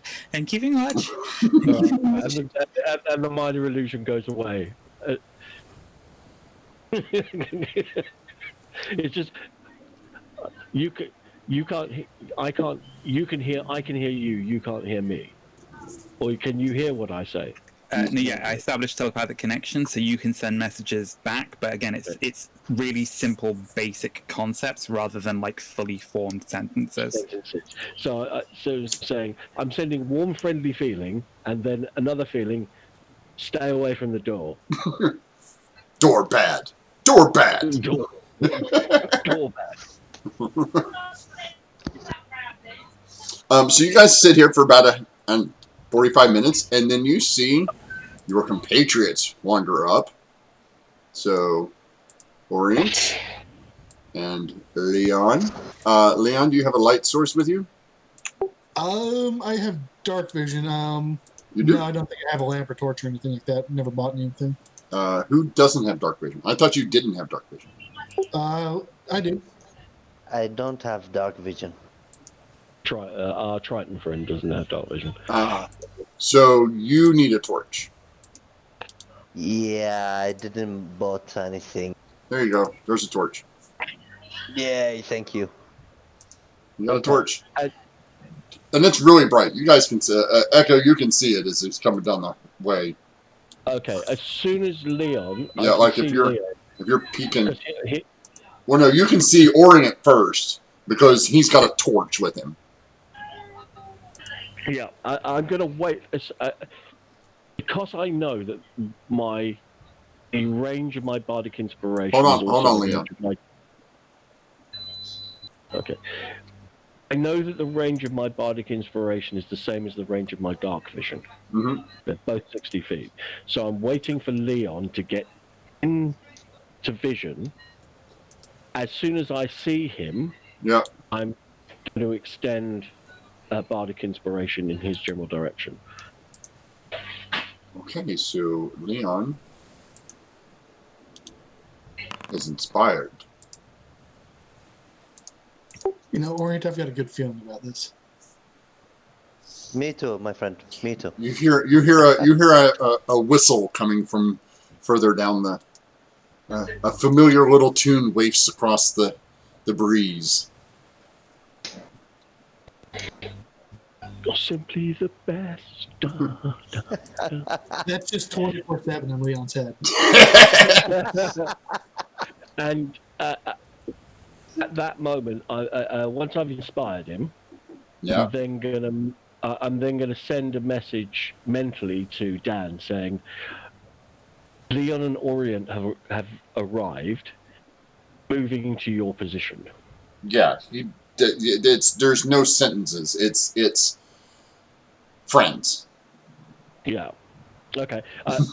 Friends here coming to you. Yeah.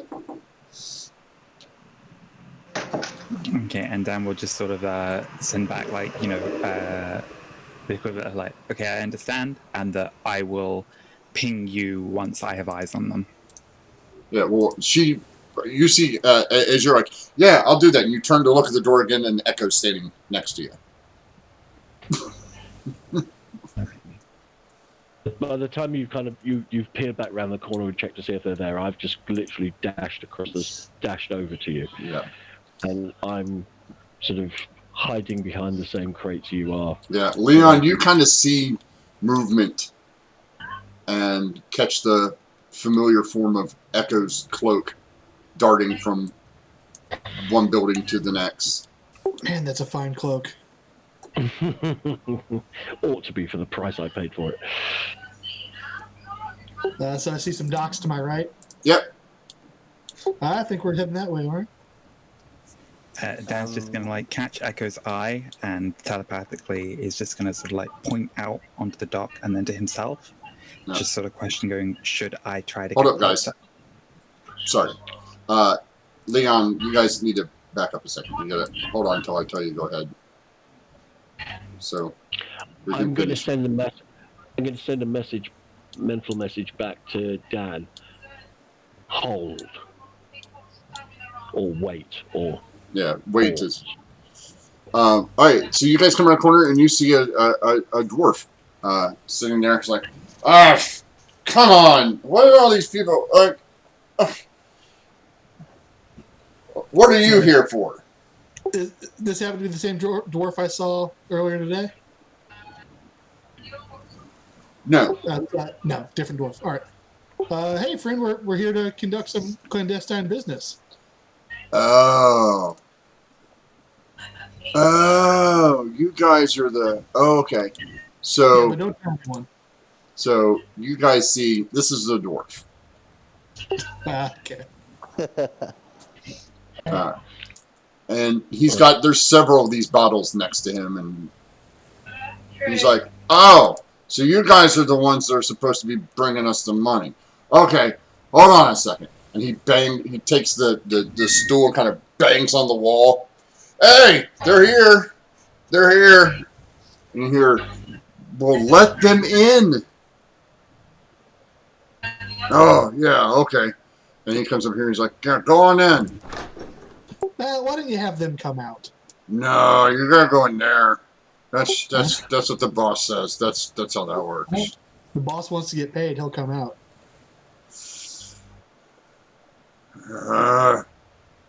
Hey, boss says you gotta come out here.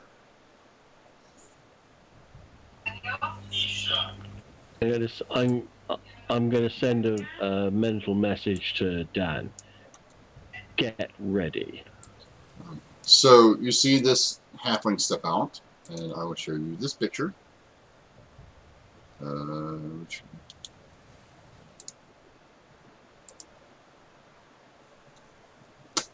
Of the halfling that comes out, and he comes to the door, and he's like, "Are you here about our transaction?" I am. Yes. Ah, good. Well, come on inside. We have the item in here, as we will go ahead and let you inspect it, and then we will inspect your gold. As he backs back into the room. I'm going to do a quick wisdom check on Leon. Sure. Walking right in. Yep. So as you step in, you also see another halfling, a female this time, who looks like this. Oh, wrong button.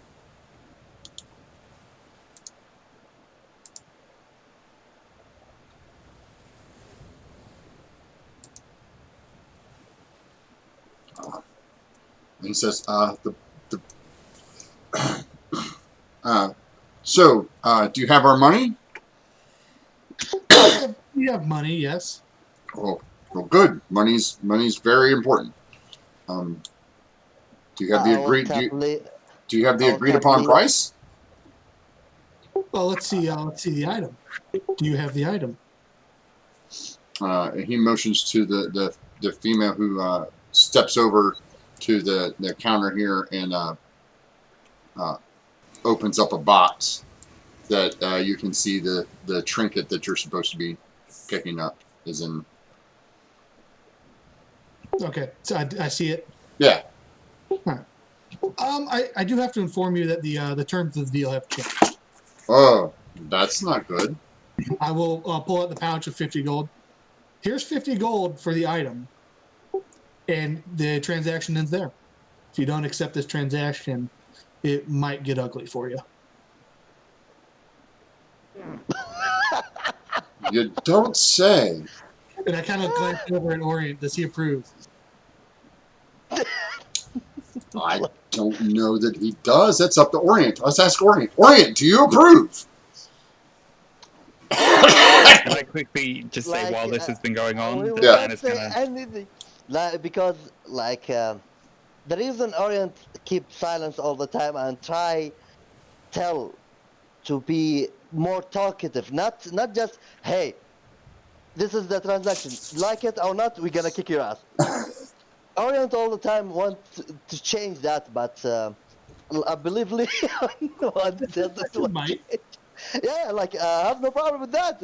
And as I said, Okay. Echo told, and I will I'm with Leon all Okay, so Dan, what are you doing? Just once Leon and Orient have gone into the shack, is just gonna have turned to Echo and sent like a telepathic, almost like just a flash of an image of the door that's on the back side of that building, and just like point and sort of question and go, should we try going round so we can like burst in and catch them by surprise if things go south? I'll indicate in the affirmative and suggest it's kind of I'll follow you. Following. Okay, so we'll go and try to go as sneakily as possible. Okay. Just creeping background. All right. So the halfling looks at you and goes, "Well, that's not very polite." Well, 50. you know what? Stealing from my friend is also not polite. Oh, I didn't steal it. I procured it from someone who did.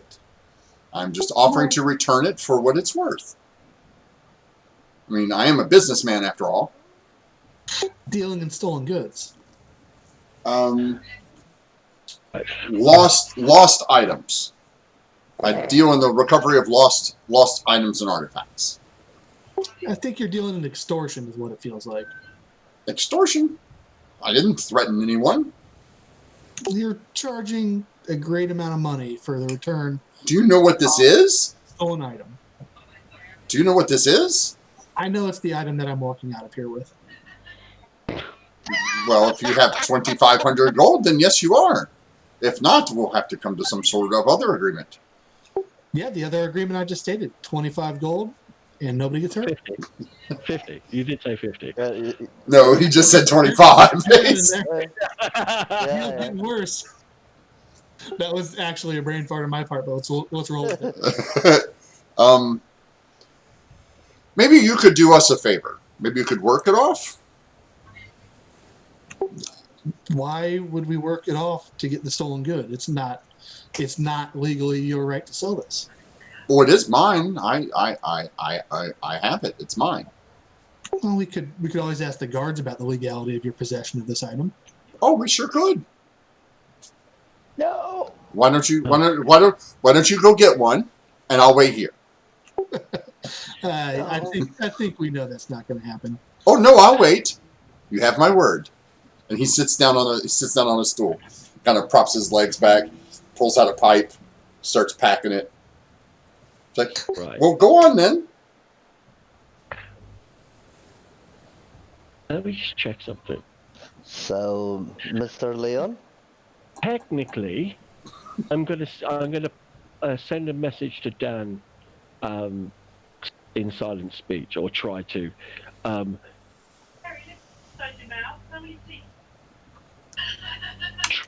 I'm trying to send a message or the feeling, try to talk to one of the others.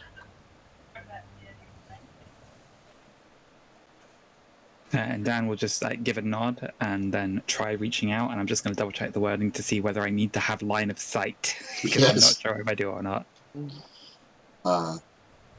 So while you're doing this, yeah, he's packing his pipe. And he's like, well, go ahead. I'll wait. I have nothing to hide. All right. Well, sounds like you're not going to accept our deal. Well, no, you said you wanted to go talk to the guards, so go get the guard. We both know that's not going to happen. Oh, that's a pity. Some of my best friends are guards. Go figure. I bet they're well paid as well. Oh, I don't know anything about that. As he Can- lights his pipe and takes a big draw off of it. Oh, give me a. Oh, I don't like to. I will go close to him. I will look to. Do you hear that? I will ask him. What, the sound of inevitability? Yes. No, I hear the sea. Yes. Can you breathe under the sea? No.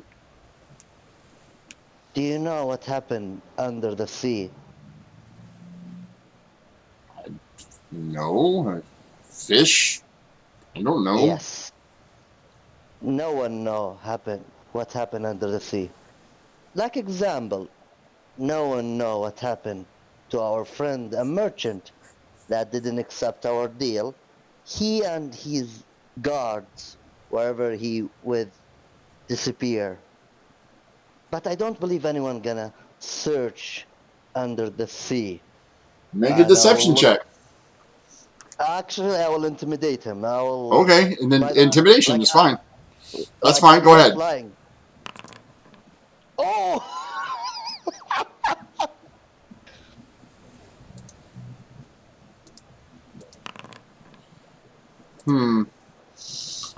Oh no. There's plenty of people who end up sleeping with the fishes, as it were, but I find that so crass. So it leaves a bad taste in my mouth to have to do business like that. I was hoping we could come to some sort of agreement, but it seems like we can't. So we will be going.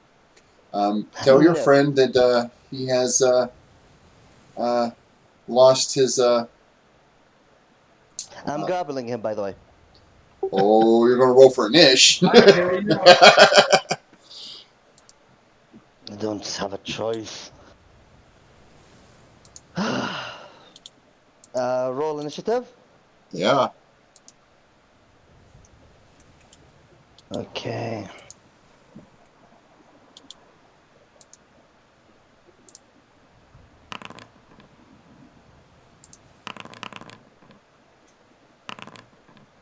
Yay, me. Wow.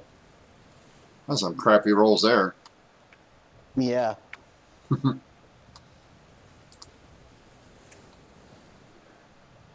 right, Dan. You So you were trying. having tried to reach out telepathically, is this going to look to Echo with like just a panic-stricken sort of expression on his face? It's not working. I'm just gonna open the door. Okay. You open the door.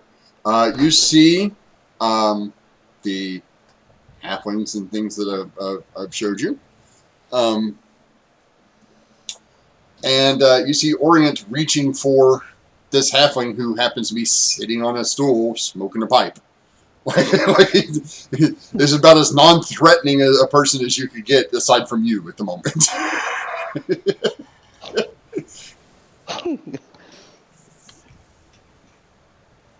Yeah, at the moment. So just gonna like hop up onto this pile of planks and just like run into the room, just screaming inarticulately, just like with the quarterstaff, and hit that moment of instinct of reaching into his pocket with his free hand to touch the mummy hand, and sort of bring out the scythe, Okay. but not taking action yet. Is just brandishing it, trying to look Menacing. scary. Okay. Intimidation check because you're a little verdant screaming across the, running across the boards, wielding a scythe, wielding a quarterstaff that has a green glowing scythe thing pointing out of the side of it. Oh my god. Oh god. I feel bad. Oh god.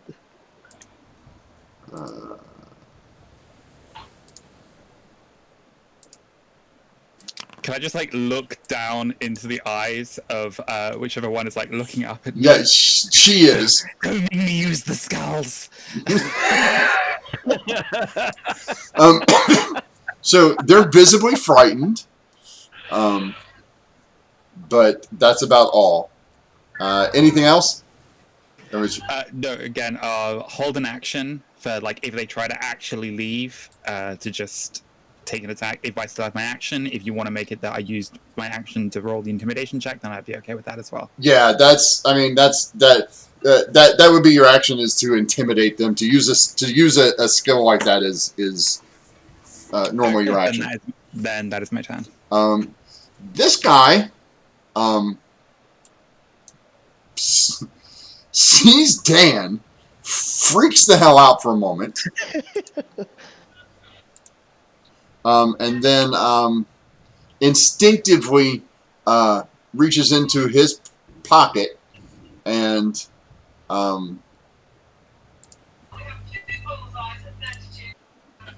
uses basically this area here now becomes covered in small ball bearings as he moves this way. Orion, you can get an attack of opportunity on him if you choose, but it will be disadvantaged because you're now standing in basically a giant square of ball bearings. Would I get an attack of opportunity as well? Yes, and you don't have disadvantage. Okay, that'll miss. Dan?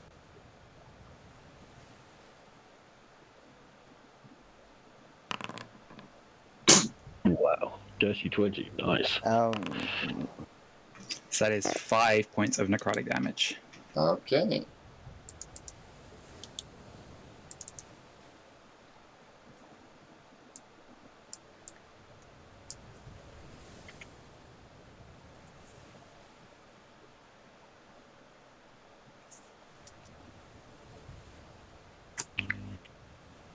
All right.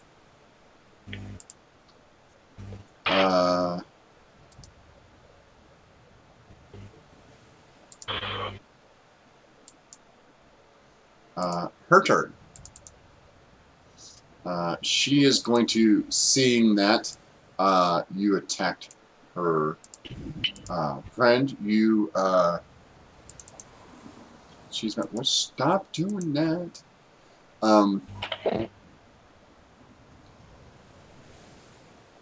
She is going to attack. She has a rapier and a short sword.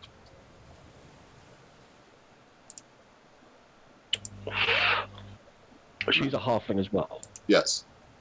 Okay. Miss. And 14 hit. Sweetie? Does a 14 hit, Dan? Yep, a 14 hits.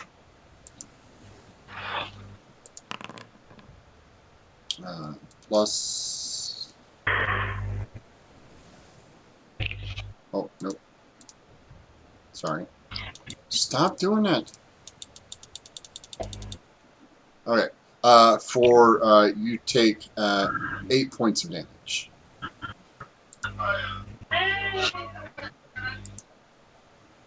As she quickly slashes at you, stabs at you with the rapier, then slashes at you with the short sword.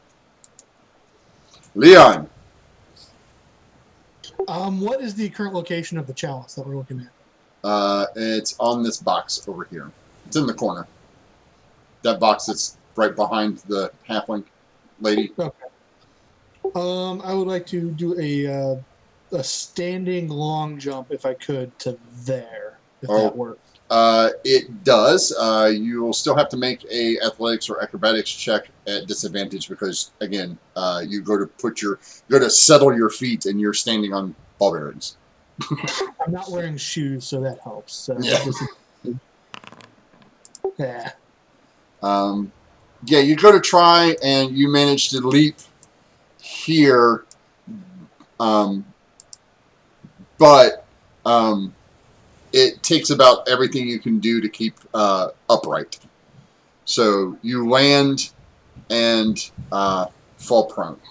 You're like, oh no, that's not how that works. All right, I'll stand back up. Okay, so you're prone. So you've moved 15, 20. Yeah, so you have about 5 feet of movement. All right, so but I can stand back up on this turn. Yes. It takes half your movement. So you've used half to get over there and half to stand up. So you're out of movement, but you can still take your action. I would like to just reach down and with my Leon in hand palm this halfling's head and attempt to grapple. Okie dokie, go ahead. Be athletics or acrobatics, whichever you decide. Nice. Good roll, sir.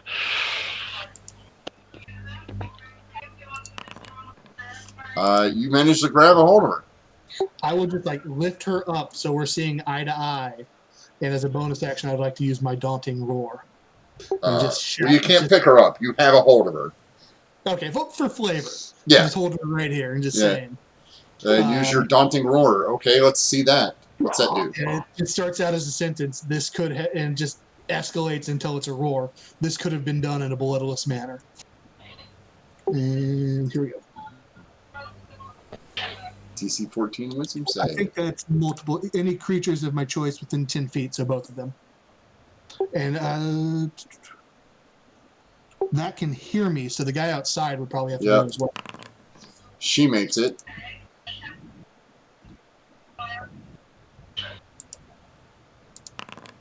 He fails. So he's frightened of you until the end of your next turn. And the... oh, yeah, he's fine. The guy outside is fine. Okay. And that's my turn. All right. We're going to stop right here for a moment. I need to take a break real quick. I got to check on the minions and take care of something real quick. So we will be right back. Okay. Sorry about that. Yeah, about 5 minutes.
We're back. Thank you for bearing with us. Took some stuff here. Oh, Big Lundy in the house. Hey, Lundy, how you doing, buddy? Taking some time off from DMing or plotting the doom of your own players.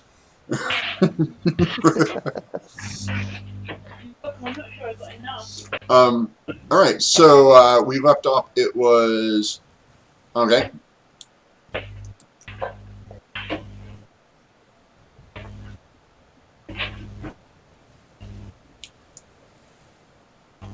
Okay. And then it is Echo's turn. Echo, you have seen Dan burst through the door screaming at the top of his lungs. And then you heard Leon start to talk and then roar again and scare the ever-loving bejesus out of you again. Because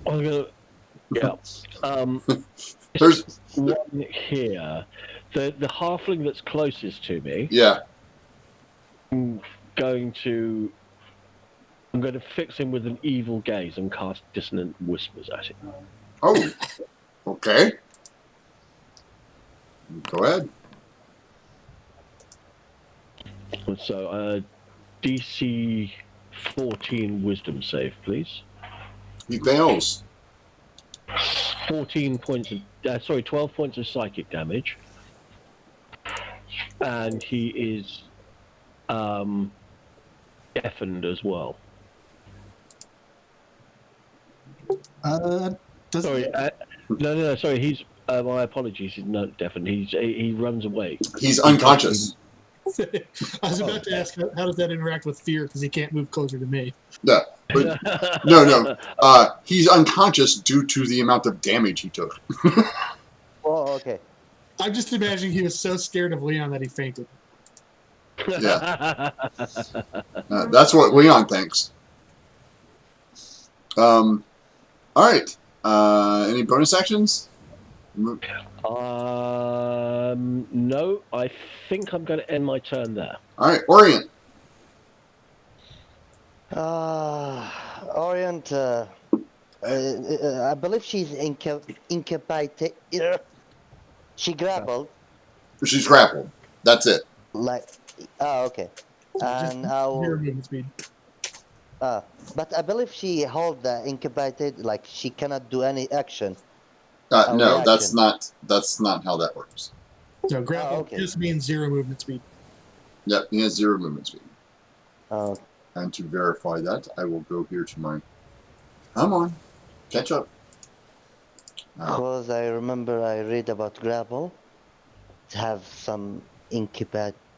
Cannot pronounce that. Restricted gives disadvantage on attack. Restrained. Restrained, yeah. Restrained. Yeah. Grappled.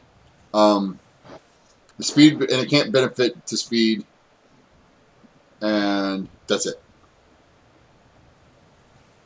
It just has a 0 speed. Mm-hmm. So you can attack her if you'd like. I think I have advantage. Nope.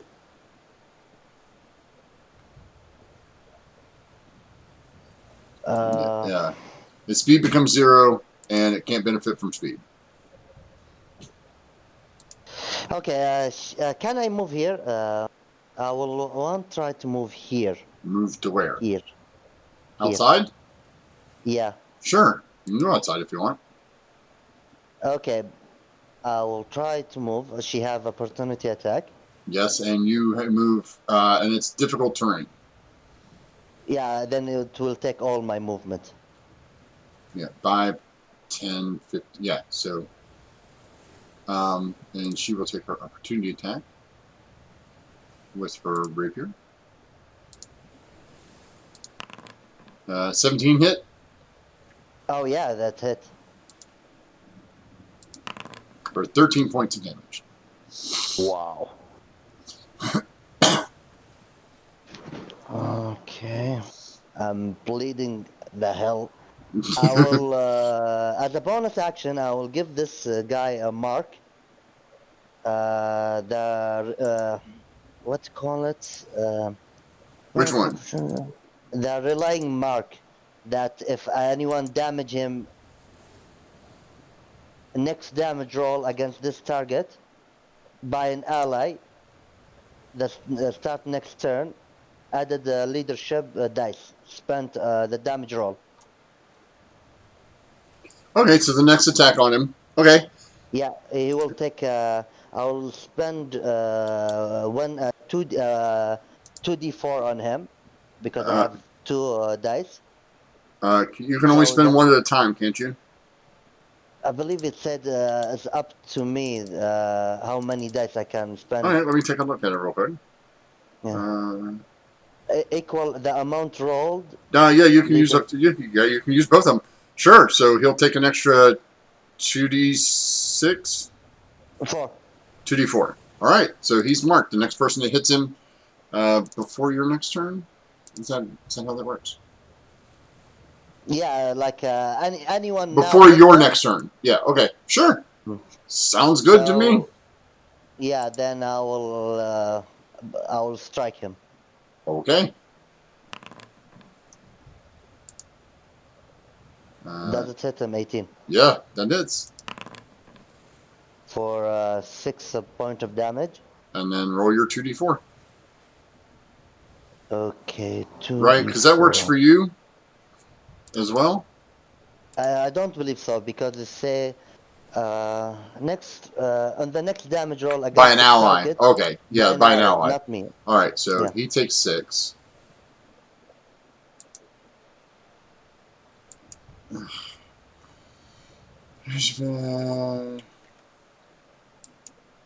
That's why this is wrong. Okay. So.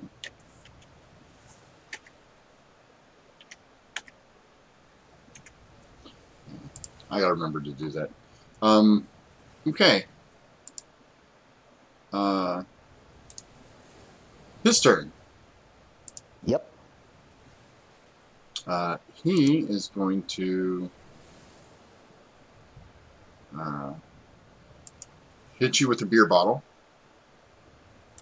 Does he disadvantage because he's inside the red? No. Oh, okay. He misses you with the beer bottle. And then he swings at you again with the... What did I... Oh, I didn't put it in there.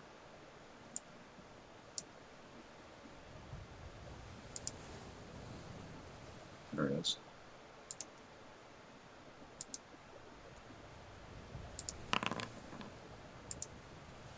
Uh, 23 to hit. Yeah, of course, it hit me. Okay. You take 2 points of bludgeoning damage.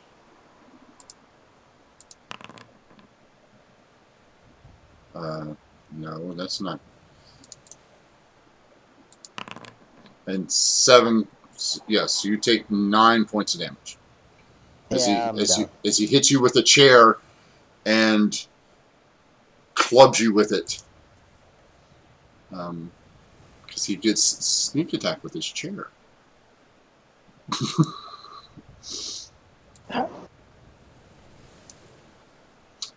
Dan.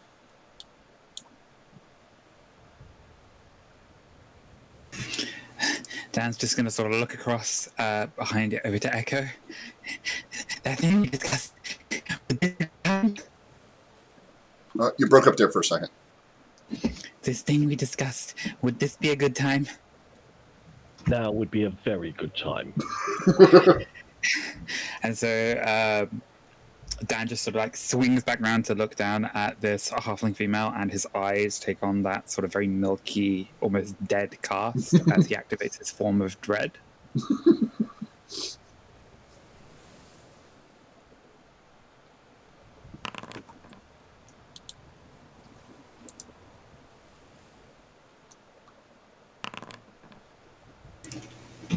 So I'm not sure if it's already pre-rolled that as part of it, but I'll just do the roll I've done. So that's 2 temporary hit points. No, it rolls the D10 automatically.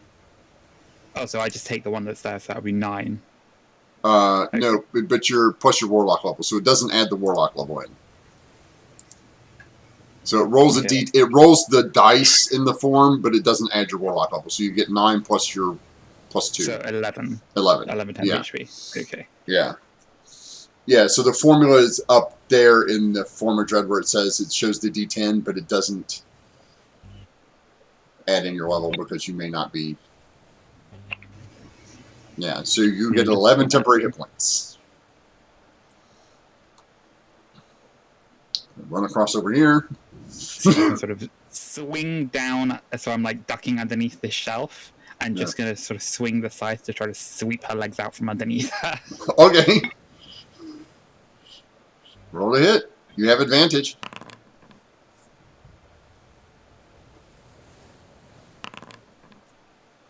Uh, 21 will do it.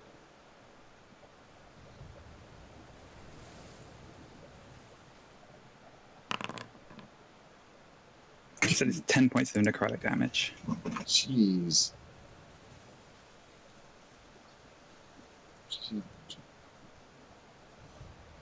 Oh, yeah. 10 points? Okay. I was wondering why her hit points were already so low, and then I noticed that she has a -2 to her constitution. Oh boy. So, I don't feel good about this fight now. and because I have hit her while I have my form of dread up, she needs to make a wisdom saving throw or be frightened. yeah. She's frightened, which she's already frightened. So, She's extra frightened. yes. 3 forms of fright. Technically, Dan's overwrites Leon's because it's the newest one. So that's Dan. That guy's dead as a doornail. Her turn. She's terrified and she surrenders.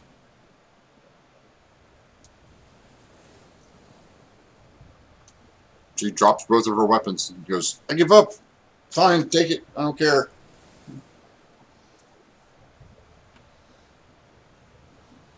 Leon.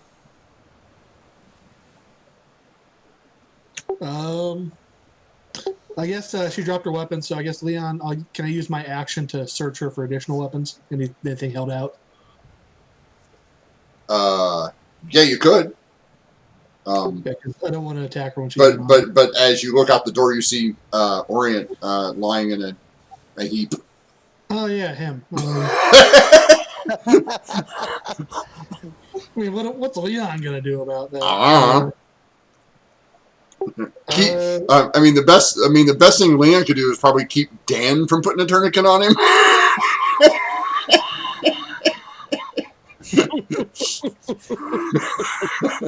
Okay. Well, there is that. There is also the drunken dwarf to deal with.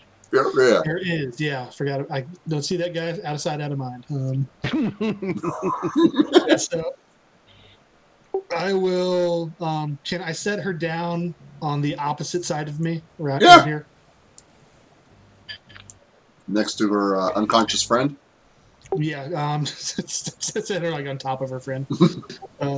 Then moving half speed, move out the door. That's 5, 10, 15, 20, 25, 30 gets me there. Yep. And you have a bonus action left.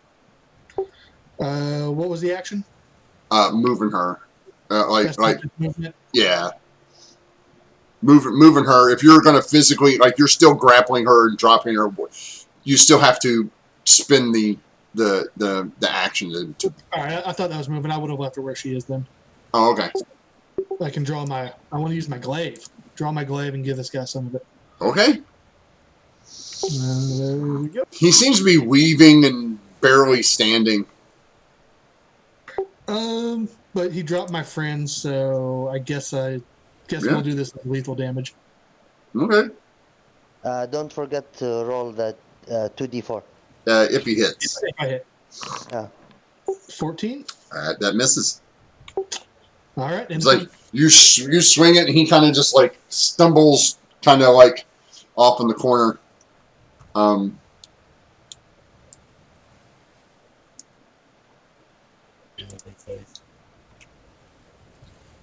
Who's that next to me? A bad guy. Right. Who is? Well, you just now see him. 19 hit. On me? Yes. Yes.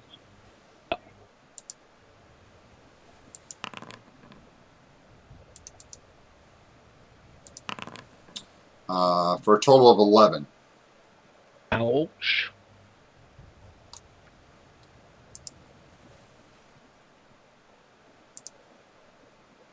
And the second attack, it's a 22. That's a hit. For 4 more points of damage. I'm unconscious. Uh-oh.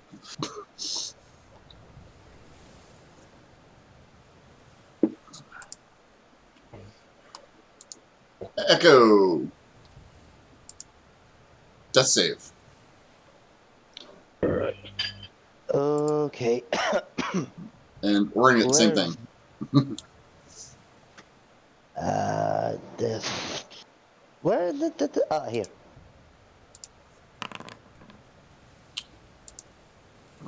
Orient fails 1. Echo. Yeah. I'm trying to roll. Oh, there it is. And Echo I fail fails. This guy. That was a D10 though, not a D20. Oh. Death save on hard. That's a No, D12. it's Rolf. Getting there. Yeah. 14. Yeah. Finally. Actually rolled the right dice. Yippee! Yes. Okay. So you made yours. This guy. He tries to smash you over the head with a beer bottle. Hits a 17, Leon. Meets it. And then he Actually, no, I'm 16. you take 3 points of damage. I still have 1 temp HP from that song earlier. Yeah, Mhm. everybody did. Except Dan. Dan's has been overwritten with his superior version of what he's doing. If I knew that Dan was going to do that, I probably would have kept the 1 temp HP for me and I'd still be alive. If you didn't know Dan was going to do that. No, I didn't know that Dan was going to do that, so fair enough. So this comes off of him because it's no longer. It's after Orient's turn. And then back to the top of the batting order with Dan. Dan, you can see that something just stabbed Echo a couple of times, and now she's laying on the floor.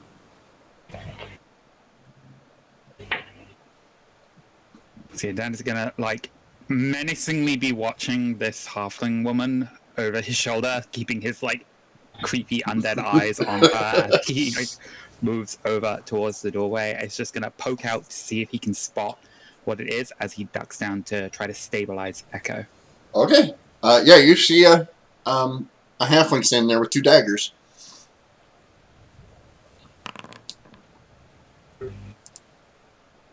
Yeah. And Echo is no longer bleeding to death. Awesome, thank you. Yeah. She dropped her stuff. Leon, Take another swing at this guy. go ahead. That 16? hits. That hits. All right. I don't have the +1 from the song anymore, do I? No. No, but you do get the 2 plus 2d4. No, he doesn't. It's gone too. It's only lasts 1 turn. Well, there's only 1 turn. That's a shame. Well, still, that's not bad. You hit him pretty good with that one. Does he look pretty rough after that? He's badly injured. If you hover over him, you can see how they. Yeah, I'll action surge and do it again. Ooh. Did I lost the 2d4? Yeah, It was your turn. It lasts until the beginning of your next turn. Yeah. You missed last time. Yeah, I'm kicking myself because I had the action surge and I was inspired, so that's my fault. Yeah.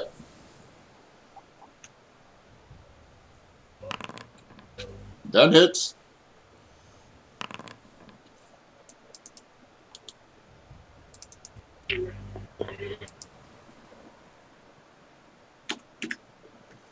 Now he looks really bad off.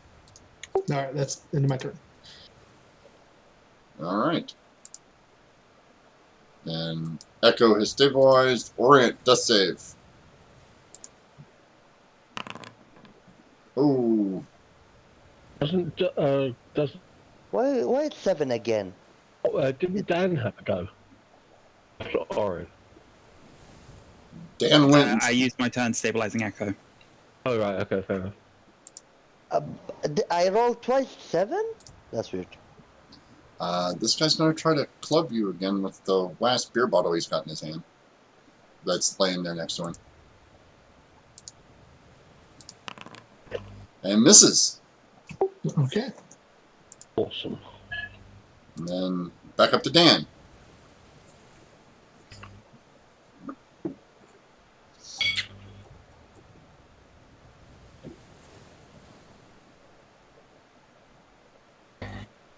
So I'm going to sort of step out over Echo, sort of bringing the scythe out through the doorway and just squaring off against this halfling.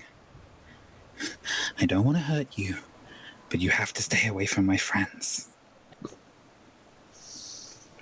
And then I've just, I'm gonna use my Cloak of Embers again. Nice. He's gone full Green Reaper. If you've chosen your nickname, your surname is Reaper, your nickname is Grim. Yeah. So, describe to them what this one looks like, because this is not the. No, this is the one I used before. So Oh, it's this is where the skulls. 3 sort of flame skulls. Yeah. Just sort of pop up and are just gently sort of hovering around me like a power up in a video game. Yeah. They're kind of circling a little bit, and bright green, almost necrotic looking flame in their eyes as they just gently sort of hover around. yeah, he's not. Okay. And, Leon. I was hoping to drop that guy with the last hit, but so anyway, I'll lean down and I'll try to stabilize Orient. Okay. That is medicine. Where's Yep. my medicine? Fingers crossed, fingers crossed, fingers crossed.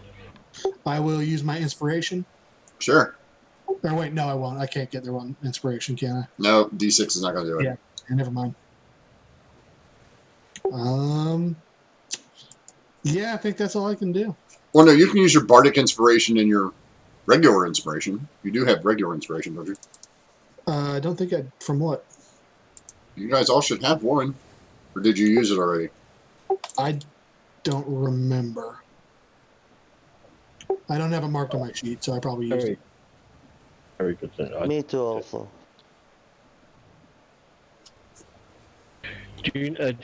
I don't think anybody marked theirs, did they? I don't remember marking mine. All right, so everybody has inspiration because I know I gave it to you for some roleplay stuff, Leon stuff. And so you can spend that and re-roll to. I will do that. Skills, medicine. There we go. Nice. There you go. Now he's stabilized and not dying a horrible, painful death. Thank you. This guy, what's he gonna do? You want me to make a death save?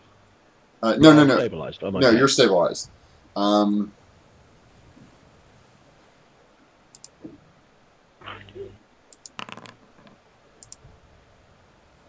Yeah, nope. He nopes out.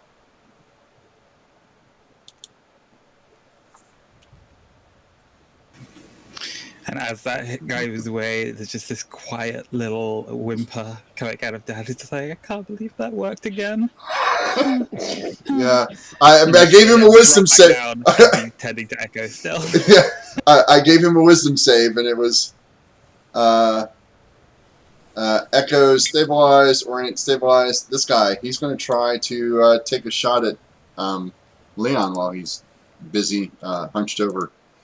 He's going to grab the table next, the little table thing next to him, and try to hit you over the head with it.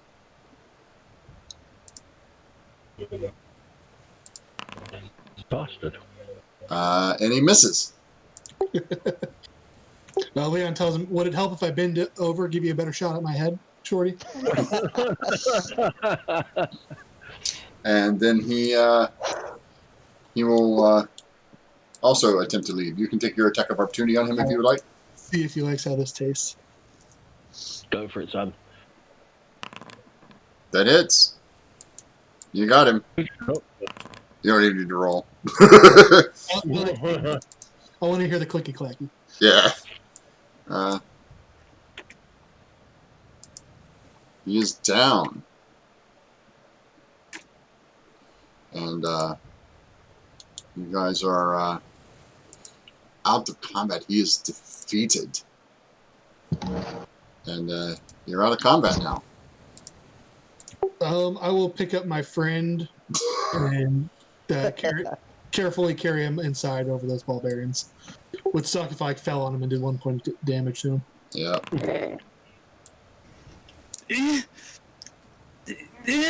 She's remarkably heavy.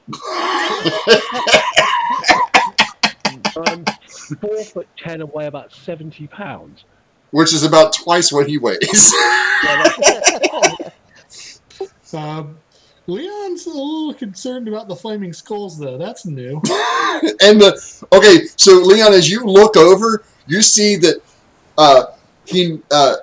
little Dan now has this green scythe blade coming out of his what's normally a smallish looking staff. His eyes are like this; they're like ghost milky white, and he has these green necrotic flaming skulls circling around him. And he's like, "She's really heavy!" And he turns around to you, and he's like, "She's really heavy. Can you get some help?" And you just see this visage for the first time of Dan. So, what's your reaction to that? You know the meme with like all the numbers and equations peering over.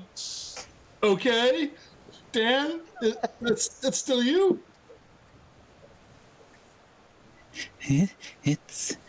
It's me. No, it's good. It's good.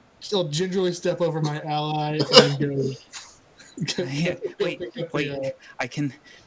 Dan's gonna consciously let go of the staff so that the scythe blade sort of branches out, and then just like scoop it back up so it's back in quarterstaff form, and like concentrate and close his eyes and then sort of blink it away. I can't do the skulls yet though. They seem to stay. Well, I'll try not to insult the skulls. Hey, skulls, just grabbing my friend here. And I'll grab Echo and this chick, seeing Dan, has scurried over into this corner. Back, she's crab crawled her way. She's got a skull on her. She's still up. Yeah, she's still up. She just yeah, she was still alive. She's just defeated. Is the right. So after I get my allies sorted inside, get them laid down comfortably or wherever, I'll walk over. I'll grab the chalice and I'll just look at her. I can't see down there right now. That's weird. Yeah, it's a weird spot. Yeah, that's fine. I'll just look at her and just tell her we could have done this without bloodshed. She's cowering. Like all of you have scared the ever loving bejesus out of her. Like 3 out of 4 of us have scared her. Yes. Can I check on the boss? And I know it's probably been enough time. Can I do a medicine check to try to stabilize him, or is he already? Sure, go ahead. Out? She hit me with 13 damage. Like, she dealt a crazy amount of damage. The boss? Yeah, you managed to stabilize. Oh, the drunk guy? No, this lady. No, she didn't hit you. He hit you. No, the one who get me unconscious, this guy. But the reason my HP is very low because of her. Yeah. When she took opportunity to attack. Yeah. I mean, they're dual wielding rogues. That's how that works. Mm-hmm. This guy's a fighter, though, or he's technically a rogue, but he's a brawler. He has the ability to do his sneak attack damage with any weapon he has, and he is proficient in Improvised weapon. improvised weapons. So yeah. You pick up the chalice. It's really nice. Yeah, tuck that away safely somewhere in the pocket or something. Are you not looking at it? You're just picking it up and putting it in your pocket. It's just that we just need to get it. I'm just grabbing it. Well, Dan's We don't gonna care about have a cup. stepped over to this rigging that's like holding all these barrels in place, and has just tugged a little knife out of his pocket, and it's just gonna cut like a solid enough length to try to bind the wrists of this unconscious halfling boss, just in case he wakes up. And Dan is using the same knots that he used to secure the barrels on the back of the cart. Okay. So essentially, the second this guy shifts a little, they instantly pull loose. Okay. All right, but he's out cold, so it'll be an hour or more before he wakes up. All right. Speaking of which, Echo, can you roll me a d4, please, and Orient as well? As Dan and Leon have to figure out what to do. Oh, We're the two decision makers. yeah. Yeah. Yeah, here we go again. Leave Dan and Leon. What's going to happen now? Oh God. Dan, were these the ones you met before? I don't think so. No, you don't recognize any of these. Do you want them to take a message back to those ones, or what do you want to do with these guys?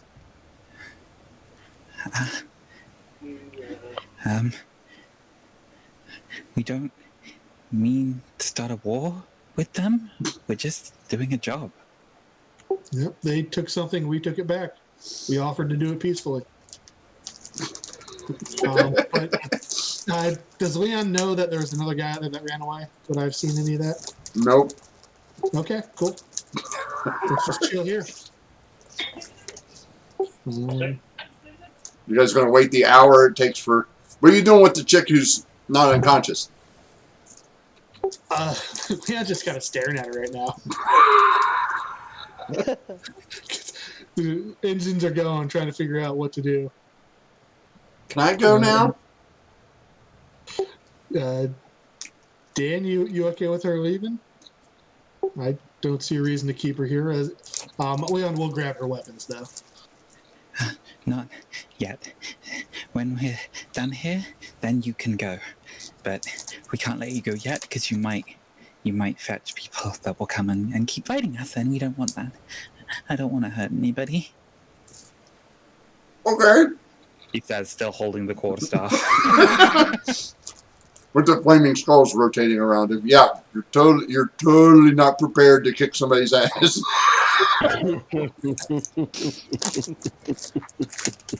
And Dan's like, little does she know, I've used both of my spell slots. I haven't. I have a spell slot left. 2 whole spell slots? Wow. Besides, if we're going to be taking a short rest, I get it back. So. Yeah, I think we'll just wait the hour here as Leon just. Yeah, you guys get a short. Staring at her. You guys get a short rest. Ig and Ook wake up with 1 hit point apiece in an hour. Right. In which case, I've got 2 spell slots left. I'm going to cast one of those on. Why didn't that go up? Oh, there we go. I'm going to cast one of those on Orient. Thank Points you. of healing. And I'm going to cast one of them on me. Okay. Of course, 5 points of healing. So I've got 5 hit points back, and I'm going to use a hit dice during that short rest. All right, you don't get the short rest. I don't get the short rest. Okay, fair enough. Okay, Yeah. well, I'm back on 5 anyway. Yeah. Being battered and bruised and not very happy. The moment I wake up, I will see this guy, the one who beside me. I will just knock him out again. He's already out. I thought he'd wake up. I will go. No. I will bring this. This guy. I will bring him. This guy inside. Bring in the body. Okay. Yeah. Then I will look to Dan like Leon. What's going? Oh, okay. This Oh, okay. This woman. I will I will ask Leon to tie her up with me. If it's okay, Leon, can you please help me? Yeah, I can tie her up, no problem. Yeah, and we'll gag her. And You are Dan, thinking you are going to let her go. no, Dan. Sorry, can we just go back? We are I letting will her go, I will right? tell you everything. Give me. I will tell you everything. I will tell you everything. The reason what gonna Orion do? It will do something he hate to do, but he will do it to protect his friend. Dan, my friend, my best good friend. Can I ask you something? Hey, hey. Oh, the skulls would have already faded away now, Yeah. so that's fine. Yeah. Yes? What is Can it, you Orient? can you just watch the door here? Keep it watched like no one there. If you it's okay with you, my friend. I can do that. Thank you so much. I will bring the unconscious body here. This guy here, Okay. and finish him off. Okay. What? If I see him going to kill him, I'm going to move over and say, no. I can't let you kill You him. won't believe me. Believe me. You, we need to finish him off. I will tell you everything, and I will hold the responsibility for everything. And I know, I understand this is seem very harsh, but if that person live, will die. I will leave the city. You have your choice. We cannot talk Okay. to this guy. This guy will What kill about us. what about the girl? She will follow him, and I have a way to take care of them. And I give them my warning before. By the way, you don't know what the Orion said. R- I understand it is. I understand, No, but it's not. believe me. Look, look, I understand defending yourself or killing in the heat of battle, but cold-bloodedly killing somebody, I can't get behind. This guy will kill us. Or we do leave the city. Choose the two. One of these two. I'm sure that we can negotiate with this young Then, lady and make. let me give you this. This person, the one who I will try to finish off, said to us, it's okay to bring guards to talk to them. They're going to be. Look. I see where you're coming from, but if we kill them, we're murderers, and they can like execute us for that kind of stuff. Whereas at the moment, all there's been is a misunderstanding, a bit of a argy bargy. Nobody's actually been killed, Well, except No, they're the one. drunk guy. and okay, well, okay, yeah, that changes things. All right, waste them. By the way, I will finish him off. At the moment, I will go stab him in the neck with my long shot. Hold on a second. That was the quickest change of heart I've ever seen. No. It's like, If they oh, what? He's dead? if Yeah, they're yeah. all Fucking kill him. if they're all alive, then I don't want to kill anyone. If one of them is dead, there's no point in leaving witnesses Okay, so behind. hold on a second. Let me roll for this guy real quick. No, all the while Leon's around this corner, not hearing any of that, just reassuring her that we're just gonna let you go. You can take your friend. Nope, he's dead. He rolled a 1, a 19, and a 2. Okay, so he's But toast. by the way, this girl has been tied now and gagged. So Leon, what do you have to say about this before? Dan quickly opens the door just so he can send a telepathic relay of "all clear out here," and then slams the door Don't behind him worry. again. Okay, good. Okay, and I'm when he says when Dan comes in and says that, I'm going to walk away. I'm going to go outside and join Dan outside. Okay. It's Leon. Did you did he tied her up already and gag her? Yeah, we just Yeah. did. Yeah, and I'm gonna slit her throat. I'm going to try and stop you. I will tell him if she live, we die. I don't care. We're not killing a bound and gagged woman. Yeah, but that gag woman, she will be our death. Like we don't have a choice. We absolutely have a choice. Like leaving the city. Yeah, that's a choice. We can do that. If you're Okay. scared enough of this halfling that you want to run away, we can do that. But I'm not Okay. going to let you slit the throat of a bound and gagged woman. Okay. Then we're gonna leave the city if you want, because believe me, we are now after killing these two. This what is called little girl that almost killed me. Uh, she gonna start a war, and as you know, these guards they know this The whole person. time he's talking, she's shaking her head. No. Like, Yeah, so I'm gonna cut her ropes and let her run because I don't want her to die. she Meanwhile, bolts. outside, Dan is just checking on Echo and making sure that she's okay, and just saying, "That guy that came up on you, he seemed really nasty. Fortunately, I managed to scare him off." I will. Uh, can I bring these two bodies to the sea? I will throw them inside the sea. Well, how far are you taking them out? Very far. Okay, so as you come out to here with the bodies, you end up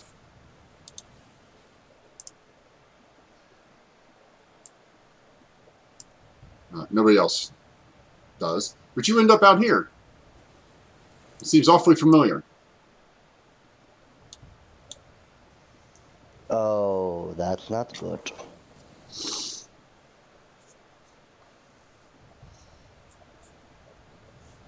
Can I move freely? Yeah, you sure can. Oh God. I will try to pull the body in Okay, to the place there, the dead body there. yeah. As you come around the Oh, corner, you see a little crab, and he like waves at you, like, "Hey!" yeah, hello there, my friend. Hi. So you're dragging the bodies in here. Yeah, I will put them to the same place that the one that is here. Oh, in the hole. You'd have to dig the hole back up. No, no, I will put them the same place here. There, I believe there's something here, right? Yeah, no, he's in the hole. You guys tossed him in the hole. Oh, okay. Then I will leave the body here. And underwater, Yeah, in the just water, leave and it. not the hole. Yeah, not in the water, In the water under there. but it is. Yeah, it's here. Okay, you give me a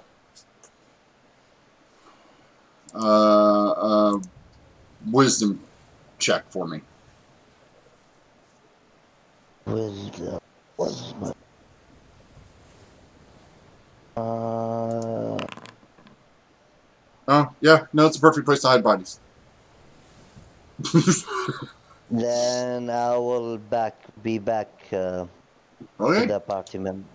all right. Get back over here. And these two bodies are now underneath there. Yeah, I hope the crab eat them. Huh? Then I will leave and open the door.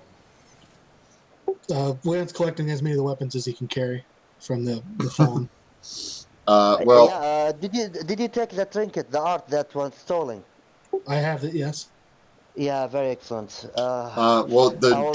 the drunk dwarf had beer bottles and a chair. Right. Uh, The rogue weapons. the rogue had the female had a rapier and a short sword. And the other guy had a rapier. All right, I'll grab all of those.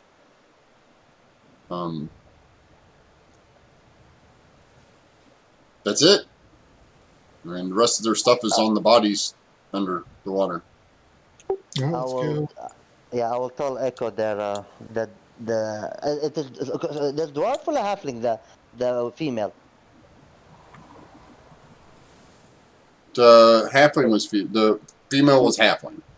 Yeah, I will tell Echo that halfling female left, and let's pray she doesn't she doesn't know the guards. And yeah, that's it. Like I will not say anything else. Okay. So, but do I see Echo like injured, like bleeding? She's not bleeding anymore, but she's bloodied. With, I mean, she's got yeah, blood on her. like who did that to you? Because Orient, remember, he the one inside, and she was Yeah. outside. Yeah. It was like a strange from. What happened to you, Echo? Sai? You're muted. Basically, one of those short, stunty, hairy-footed bastards came running up to me and stabbed me in the back and then ran away again. Okay. They're very really This one, dangerous. Yeah, I mean, to be honest with you, use the you know, pen. Use All my pins out of ink, so we really need to get out of here. I don't Yeah. think we should be hanging around, hanging around in the area where capital crimes have been committed. Yeah, let's go. Yeah, let's go to the when we've like We should. when we return. We should Let's take return the our chance to prize. Grimash. Yeah, Get let's paid, take our- and then we can leave. yeah. Yeah. So we you're take our heading. prize So and- you're heading to his house. Yes. Yeah. Okay. Since we've been in the city, since we've been in this town, have we gotten any indications of where other towns are local to us? No, you haven't asked. Right. Let's do that. Well, first, you guys are going to get to here as you approach this very well-made glass house. And David, do you have your thing tonight? No, because it's been a short week for Mark, so there's not been enough to cover so far. So I'm going to leave it till Okay. next time. All right. It's just getting close to 4:30, and I wanted to make sure we ended on a good spot because we still have the affirmations to do, and I have to take the boy to work at 5. So I want to make sure we get enough time to do that. So what I think we're going to do is, as you guys approach this beautiful building, you can see that it's mostly glass, Mm-hmm. which is odd because most people don't ever build a house out of glass. And you notice the little signs out here that says it is a museum, and they're currently closed, and most of the lights are off in the area. We might have to come back in the morning, but it's worth knocking on the door and seeing if anybody answers. Yeah.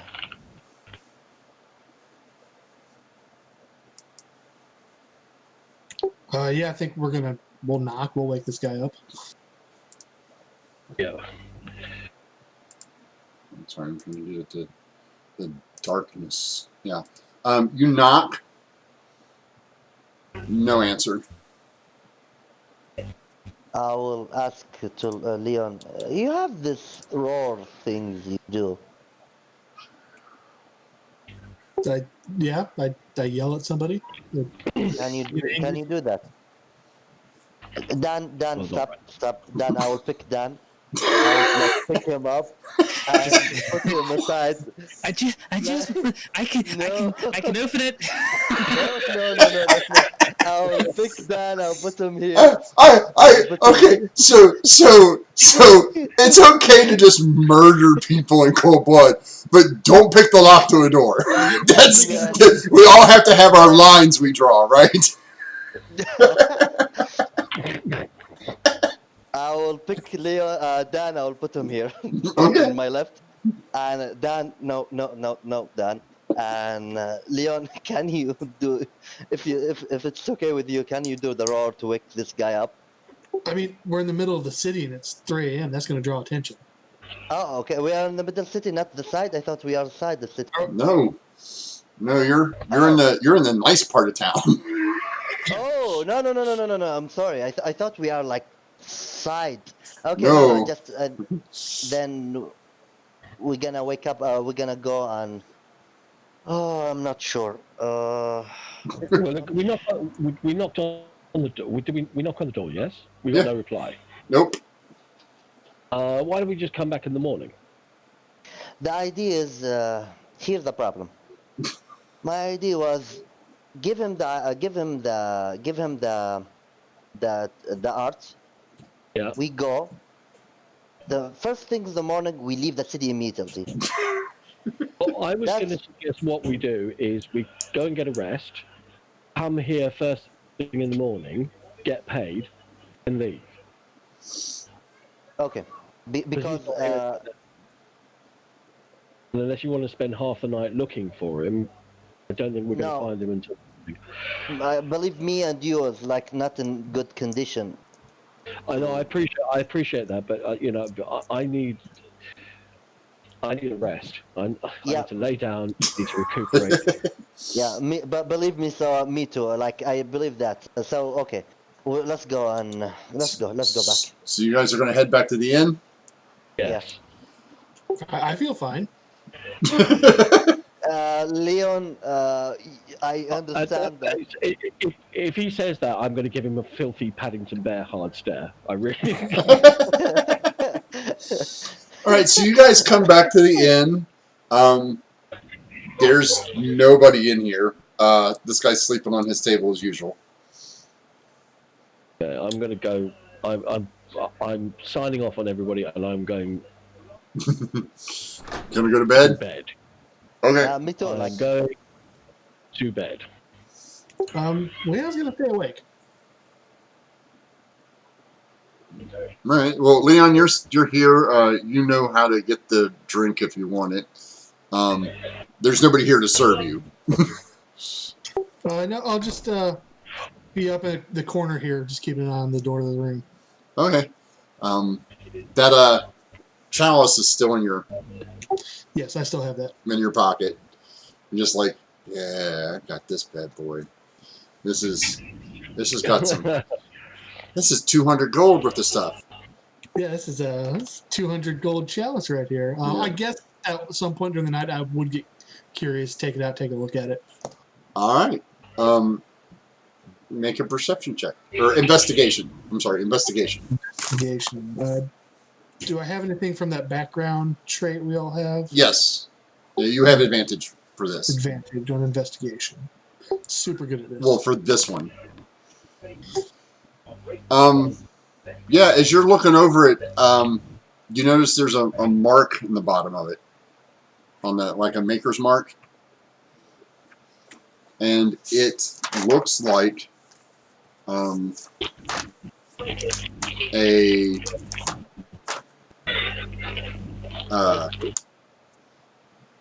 looks kind of like your insignia. Not quite, but close. Oh, that's interesting. I will study that for a while. Pull out the insignia, compare the two. Just Yeah, maybe if it's close.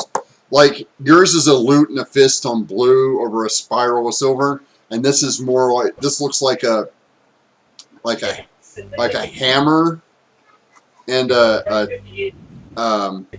a lute, and it's not so much a spiral, but it's just a simple circle.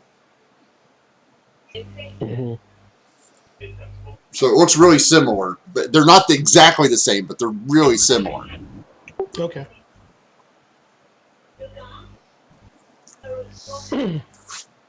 And I think the other.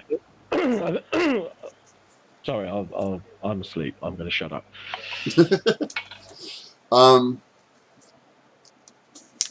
So as you guys sleep, Orient,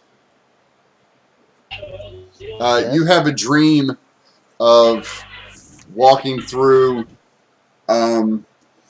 a field of roses, and it looks like you're approaching somebody, but you never quite get to them. Looks like a young man, but you just never quite get close enough to see their face. Interesting. Volume a little bit, please, And you try to run towards it, and you still can't get close enough to him, but you do see a tower in the background. It's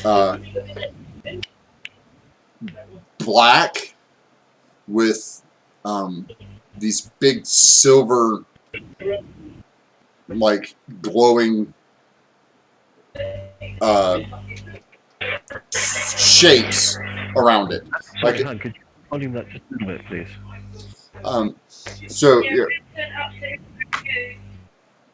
So you know, the tower is solid black, but it looks like it's got like those almost like ghostly images swirling around it, but they're like they're silvery white. Like it is a tower, black tower, Yeah, and I cannot see what this man look like. no, it looks like a young person, but it's not quite not in focus. Like you can't see his face, you can't tell much about him. And is he like near the tower, or he's like? It's like between you and the tower. Oh, okay. Like the tower's off. It would be like a half a mile away. Like you can just see it and see these swirling shapes around it. Like they're not ghosts, but there's these silvery swirling shapes around it. And then you wake up. No, wait. So that was interesting. I'll see. Like if I wake up, I will maybe the first person I will ask is Echo. Well, it's still nighttime. Okay. You just kind of wake up out of the dream and realize that it was a dream. And no, I mean, By the way, I see like I see everyone sleeping only. yeah, everybody's Leon, right? everybody's out cold. Yeah. Oh, but Leon can is I see Leon Leon? is no, you can't see Leon. If you get up and look, Leon's asleep at the table. Oh, I fell asleep? Yeah. I intended to stay up. Huh? I intended to stay awake. Yeah. You did. Okay. Okay. You've been awake since 8 o'clock this morning. Yeah, I'm willing to take a level of exhaustion. You're going to try to. You're going to force yourself to stay awake. Okay. Yeah, I'm gonna try and stay up all night. Okay. Yeah. You stay up all night. You get a level of exhaustion in the morning, and you do not get a long rest. Yeah, that's fine. I will ask him. Are you okay, buddy? Yeah, just keeping a watch out. Okay. Just take care. Just don't what call it? How would they call? Tire Exhaust. yourself up. Yeah. Exhaust yourself. No, it's, Then I'll back and go sleep. Echo, you're still sleeping? I'm sorry. So you're mute, side. Yeah, assuming it's still nighttime, Yeah. then so I'm going to basically sleep I'm going to get a solid 8 hours of sleep. Yeah. Okay. So you guys get your night of rest. You awaken feeling a little better than you did when you went to sleep, but the feeling of dread kind of hangs over the room about what happened last night and the consequences that will befall you because of what happened. Leon, you're exhausted, but you managed to stay awake the whole night, just turning this thing over and over in your hand and studying it, and you probably spent 3 hours staring at this thing. you've gotten up and wandered around a little bit.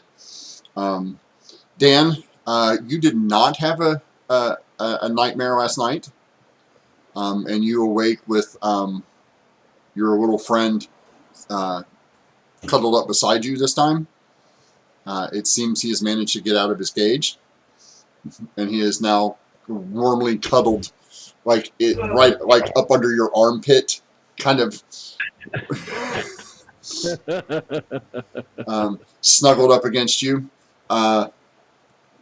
Echo, you slept soundly last night, but Orient seems like he had a rough night, and we're gonna call it there because it's 3:30. Oh, it's been 3 and it's 4:30. So we're gonna call it there right now, unless somebody has anything they want to add real quick. Nope. All right. No. Okay.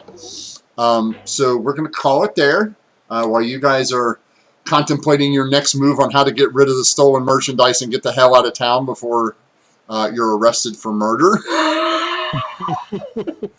Or not. I mean, that's the assumption the group has made, is that, we've murdered somebody, we have to leave now. Well, I mean, it's fine. It's not like we gave the guards our real names.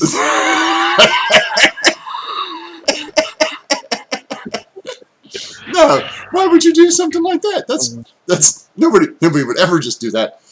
So we're gonna go ahead and go to our affirmation. I was a law-abiding citizen for about 30 seconds. So we're going to go to our affirmations, and today we're going to start with Manam. What we like to do is we like to find out what everybody's favorite moment for their character and everybody else's character. If you're in chat, please feel free. English is my 17th language. Feel free to comment yourself. Manam, your favorite Orient moment? They're nothing. Actually, I'm a little bit mad. The Orient is he take every word, like when he listens to people, he take every word and doesn't forget. One of this example, when Leon said, "I will bring the guard," that person said, "Bring the guard." Leon in his Orient in his mind, this guy is very dangerous. Like, he no longer cannot be like, I cannot let allowed this to guy.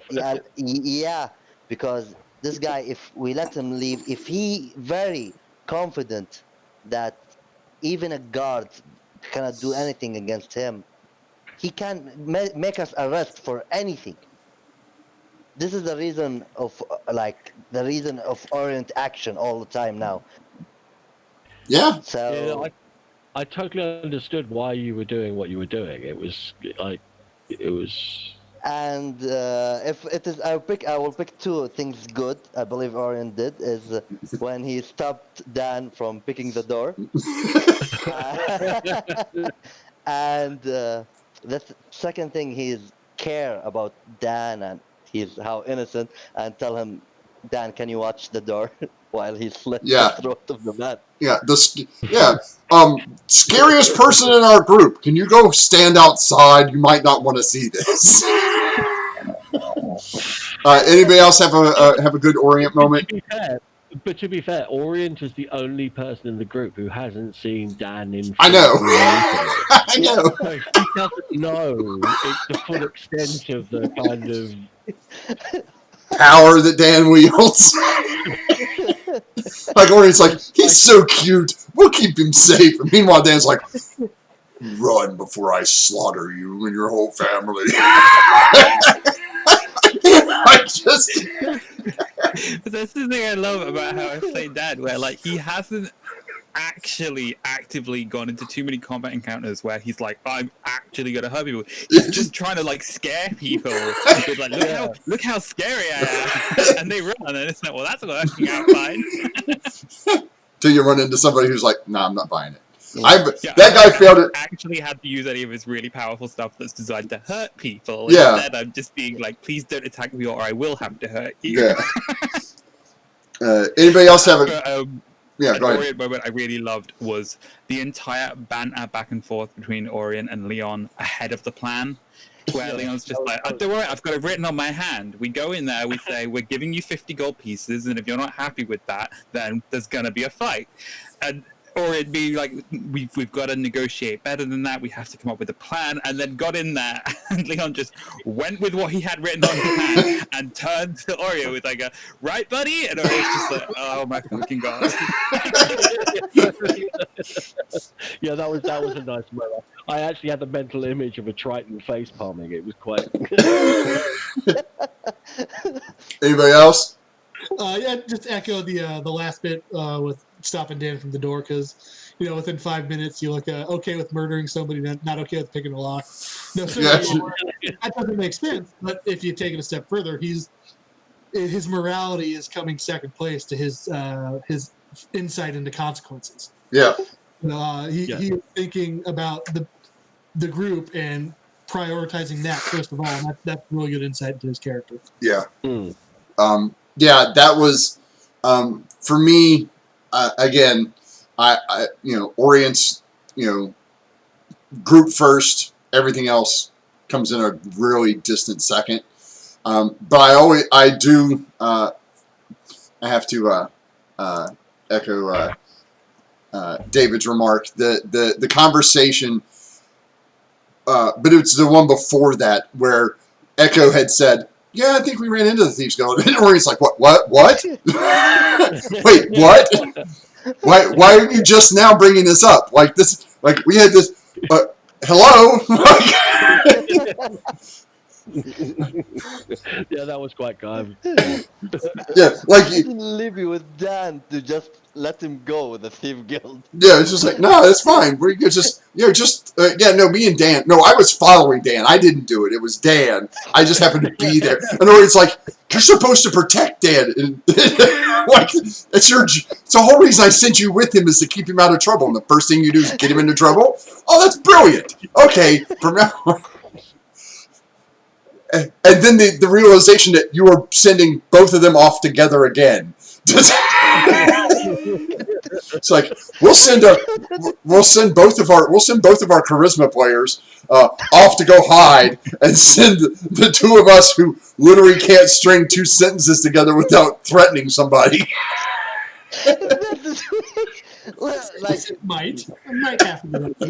Yeah, the situation is like bad because they already met the Thief Guild, and this is the reason that they will be in hiding. And because them being in hiding won't cause a fight. When Leon's first impression is, "Here's your 50 gold, take it or suck ass." That's right. Great negotiating skills there, boss. Okay, so Sai, your favorite Echo moment? I kind of like the. I'm going to go sneak over to that boat. I know, but that means me going through water. All right, that plan's out the book. I'm never going to do. There's no chance of doing that. Right. That was my favorite. Like, and I was like, no, you can just get in the water. No, I just paid for this. These are all new. I'm not getting in the water. I'm like, okay. It's a thing you can do. No, it's not. It's literally not something she would ever do. Yeah, that was it. I thought the other bit that I kind of liked was, no, I'm not allowing you to kill this person. All right, we've killed nobody yet. Oh, well, he's dead. Oh, well, fuck it then. That literally in my head it went from okay, we're not really in trouble to we're in really big trouble and we're leaving witnesses behind. Yes. How the party's alignment shifts when it's like, well, fuck it, I'm in trouble. Okay. Anybody else? So yeah. It was a total blast having the whole sneaky escapade with Echo and how much she was trying to keep Dan on task. There's a door I can open. She's just like, minor illusion, don't open the door. Which has the opposite effect on Dan. Well, if I'm not supposed to open it, there must be something really nice behind it. the whole that whole sneaking session. It seems like we have Orient who babysits Leon, and we have Echo who babysits Dan. Yeah, but isn't it the other way around, really? Like, my other favorite part about Echo is, I'm going to cast turn person on it. Well, fuck, that didn't work. Okay, well, shit. All right, well, run away! That is genuinely one of my favorite dynamics you can have in D&D, though, is where every member of the party is utterly convinced they're the only sane man in a group full of idiots. Yeah, but I don't think Leon feels that way, though. Anybody else had a good Echo moment? No, that swimming was just great. No, Yeah. not gonna do that.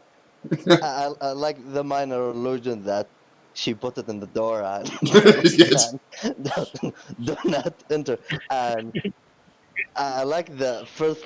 I will try to charm this person, and fail miserably. Yeah. Nope, that didn't work. Okay. Robert, your Leon moment. Oh, there's so much. But there's some good stuff. Yeah. I like the negotiations. Like, yep, I have my bullet points. I get to them. That didn't work. Now what? Yeah, just kind of stood there. Yeah, Leon doesn't strike me as a plan B kind of guy. Yeah. Yeah. Plan A didn't work. What are you going to do? Plan A again? Yeah. Like I've been thinking, like, why Echo told Leon to make deal? Like, if she want to fight, this is my Orient mind. Like, maybe she want Leon intimidate them, and when the way Leon said, 1, 2, hey, I'm gonna kick your ass. Okay, this is not a plan. This is like a fight, and Leon Orient go with it. Yeah. Thing that struck Orient that when the soldier come, like, there was no reason. It's fun and I love it, but for Orient, for no reason for Leon to talk. Yeah, there's no reason. It is like, Yeah. look to me, I am very suspicious man. Yeah, that was my favorite. It's like, on a completely unrelated subject. Yeah. Subject to the fact that we're not criminals, please can you tell me about the Thieves Guild? Yes. You tell me where I might find some pawn shops that buy illegal merchandise that I might look for. Yeah, and by the way, I think my shoes been stolen. Yeah. And I've been hanging to dry. Like, you dry it where? Outside? Outside where? In blacksmith? In the marketplace. Like, just the horribleness of that. And then, oh, that was beautiful. That was beautiful. I love Every line progressively worse. That Watching him just dig himself deeper and deeper and deeper. Oh, it was great. And not know, and the funniest part was none of you all offered to bail him out. You just let him keep digging.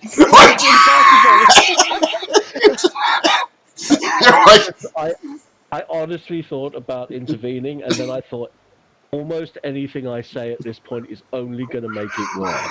Yeah. I'm just going to keep my mouth shut because I know anything I say at this point is just going to get us arrested or something. When Leon dug himself deep, Orion tried, like, he wanted to talk, but when he saw Leon dig himself deep, and this soldier is asking names, and Orion didn't like that. Yeah, Orient's the only one who didn't give his name. Because he kept his mouth shut. This is why he said, no skulls, please don't talk. Hell, Dan even made up a surname just to It's like, Dan is not going to cut it. I need a surname. Reaper? With 2 E's. That makes all the difference. Yes, that's totally... Yeah, no, we're not helping any at all. Oh my God, you guys are just... anybody else? So David, I mean, I really liked at the beginning when we were going to like scout out the safe house, Echo and I, like that's where we saw the guys, and so Leon just walks by and tries being like friendly, and it's like, hey, lovely day we're having. The guy's like, keep moving. And then in combat, I loved that he sort of jumped to get over the patch of ball bearings that had been dropped, and like slipped and landed and had to like scramble back up, and then just did like a daunting roar, because it's almost like that perfect cat moment of when they have screwed something up and they just get up and they're like perfectly dignified, like, no, I didn't fall. Yes. I absolutely meant completely to do that. Yes, whatever you saw that was totally planned. It's like, I have a glaive, but I'm going to continue to intimidate people. I have never had a group intimidate more people. Like, you guys are just like, roll for intimidation. I'm like, okay, that's fine. Like, so David, your favorite Dan moment, if you can pick one today. I just love as he keeps like finding out more about how his powers work, and he's just experimenting with them and getting them to work. And so I love the mental image of we're going on a stealth mission and he's just accrued this nest of birds and squirrels. He's just feeding them bread and just, how's your day going? How's it going? Yeah, it's like he's accruing this menagerie of various wild animals that are following him around, and we're trying to stealth. Yeah. So, we've got, it's like, just where are they? Oh, look over there. Just follow the large mass of birds and rats that are following him around. Oh dear. Anybody else? There are a couple. The sneaking around, the bit where Dad and I were sneaking around, and him going, oh, it was like literally, it was like a goldfish moment. It was like, oh look, a castle. Oh look, it's a castle. And he'd go 4-second memory, and it was like all he could think about was the door. And I'm like, I wanted to put flashing lights up on it. And that like big red sign, "Do not enter," was the only thing that came into my head. It's like, which only wanted him to open it more. I know, but I just thought it might give him enough pause that he might think about it. I like the fact that Dan assumed that throwing bread at things is a good way to distract people. Like, they're all right here. I'll just throw the bread at them. Well, no, that's not how any of that works. Like, you're just gonna, okay, that's like, but I can see Dan's thought process. If I throw it over there, all the birds will go over there, and then they won't notice me. Well, how are they not going to notice you? You're the one that threw the bread at them. Like, here! Now I just imagine Dan, I now have this image of Dan just walking through the street, and occasionally a pigeon will just land in front of him and go, food? Just because he's used to being around Dan and catching, so just random pigeons like, I heard you had food. there is a non-zero chance that I multiclass into a swarmkeeper ranger and just have a flock of birds. I just love that. That's an invocation, right? So that's just 24/7. Anywhere Dan goes, he sees an animal, he talks to an animal. Yeah, I did like the conversation that Dan had with I do love playing small animals, but your reaction to the dog was hilarious. Like, oh my god! Like, I totally, like, the fact that he's like, oh, I can talk to this, and forgets that it just stays on, and it it works for every animal. He's just like, get away! Whoa, shit! Like, he didn't notice it was a dog. He thought it was somebody yelling at him until he. Like, is that a dog? Yes, it's a dog. And Echo's like, it's a dog, Dan. Oh yeah, I know. That's yeah, I see that.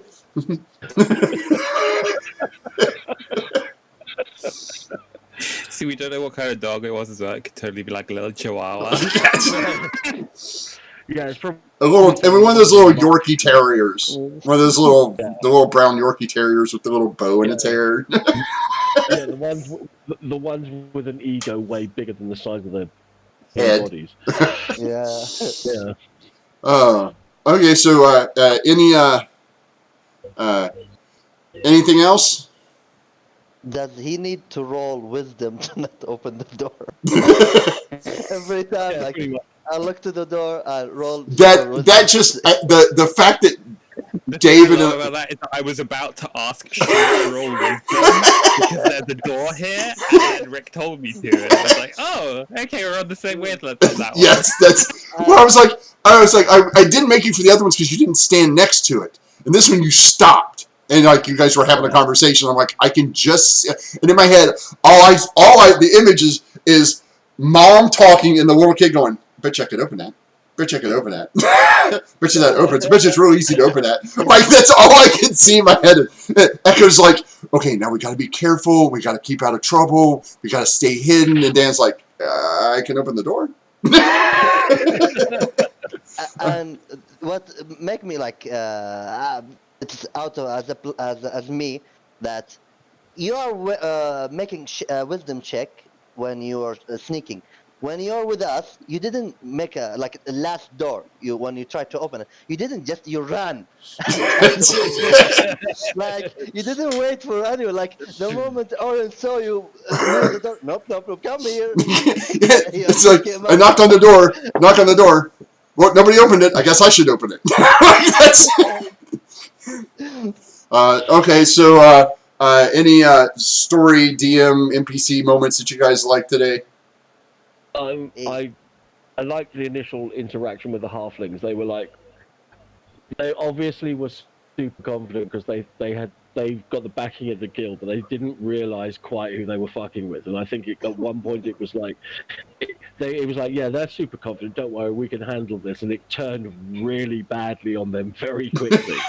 And them realizing that, I think that was a really nice moment. I like that. Yeah, I like the confidence of halfling and how like okay, bring the guard. Like that scared the hell of me. Orient like oh okay, this guy is dead. And I like the drunken guy that when when Echo tried to charm him and didn't. Hey, don't make a spell on me. Like even if he drunk, he have a spell on him and he wave it like nothing. Bloody dwarves. Yeah, it was hilarious. Yeah, and yeah, the sneaky one, like when Echo said, "Where do you come from?" and he stabbed her multiple times. And like in my mind, okay, this is TBK. We have but when Dan come, if you come closer, we have to kill you. Like, and she said, "Okay, I'm running." Okay, we have a chance. Hey, when you roll a one on the wisdom save, that's what happens. Yeah, I love that the halflings were genuinely engaging in that situation like there was going to be a kind of meaningful discussion, and they were just butting their head up against Leon. And they're kind of asking him, like, "Do you even know what this thing is?" And he's like, "I just know it's the thing that I'm leaving here with today." Yeah, that was yes. That's like they felt very like rogue thievy in the way that they were approaching things, and it's just like when you're engaging in a rogue thievy manner with somebody who doesn't play by those kind of rules. No, it's all right. Don't worry, we can do some kind of deal. It's like, no, I'm having the thing. Give it to me now. Yes, I'm taking it, whether you like it or not. Yes, that's. Oh, I love the way you guys play your characters. I have so much fun DMing this because I get to participate in this jocularity that is serious sometimes, but still feels it. As I was talking to Sai yesterday or the day before, where this feels so organic, the character development, like just it is so, it feels so vibrant to me that I have honestly thought about running more campaigns like this instead of having people come in with these predetermined notions about what they're doing and have them play who they really want to be. You know what I mean? Like, because I see these characters as the characters you guys really wanted to play when you get right down to it. You know, like this is at the heart of it. This is, yeah, I'm totally going with this. This is where I'm at right now, and I love the feel of that. I mean, I speaking for myself, I think once I was presented with certain choices had already been made for me, and it was like, okay, I'm that thing. I'm that thing. How would I react? How would I think? How would I react? How would and that the way that I did that then informed what I became. I think it was the same for everybody, and every single one of the characters I can think of in the sessions that we played have had at least 2 or 3 moments where you can see them coming to ideas or coming to conclusions about their characters based upon what they've done so far, and that then becoming a kind of integral part of that character. And I really like that.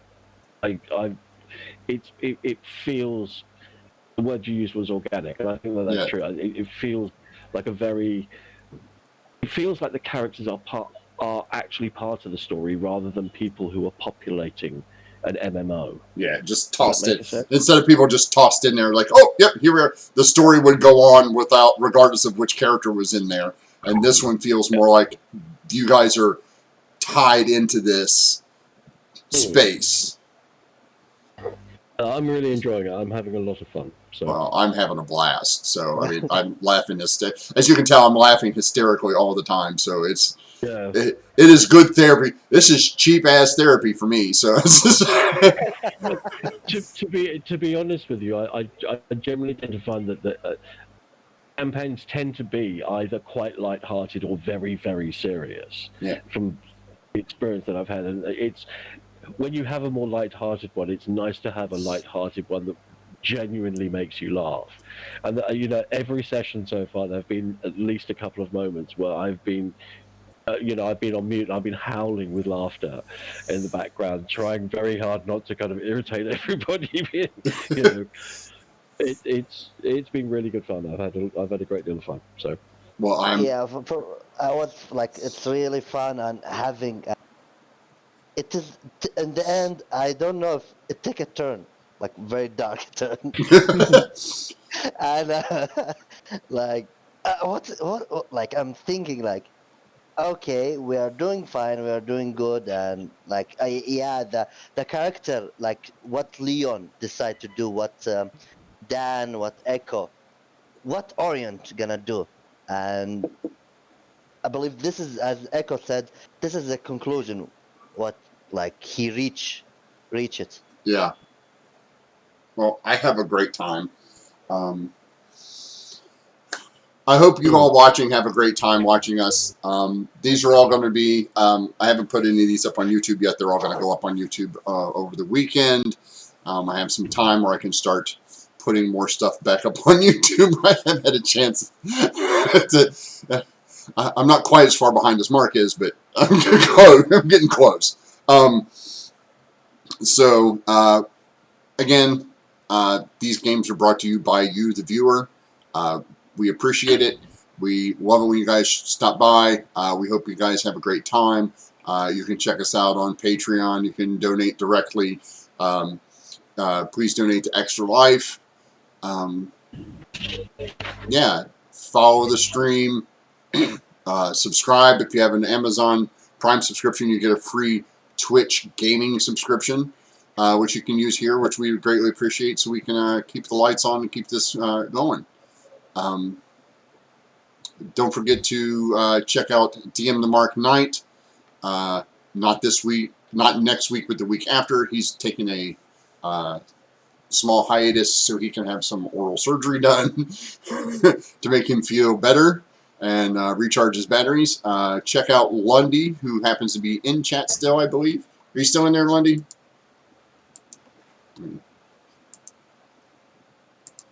Let's see if he's still in here. Yeah, it looks like he's still in here.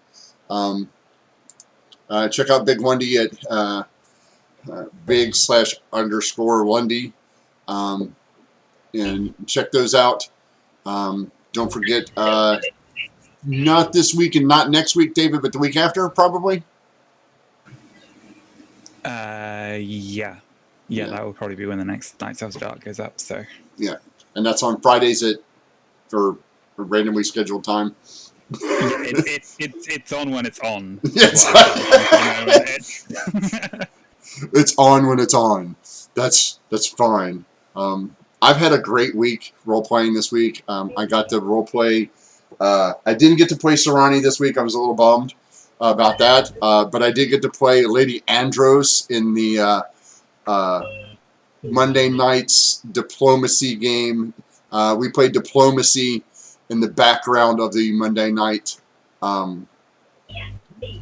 campaign, and we got a chance to get on screen and do some of that on screen for the viewers, and I thought that went awesome. I loved all the reactions from the party when they started hearing what was going on, and you know, that's the looks on their faces when some of that happened. They were like, "Oh no!" That's like I told them, "Be careful what you wish for," because they got it, hook, line, and sinker, and then we just left them to it. So, you want to be in charge now? Sure, you're in charge. Congratulations, there you go. So we have a great time. You can see us again here. Like I said, I think next week I will be running some extra streams. Hopefully to keep the viewers from Mark's channel and our channel happy while Mark's taking a break. Trying to decide, I'll probably be playing Dragon Age, Battletech, and maybe oh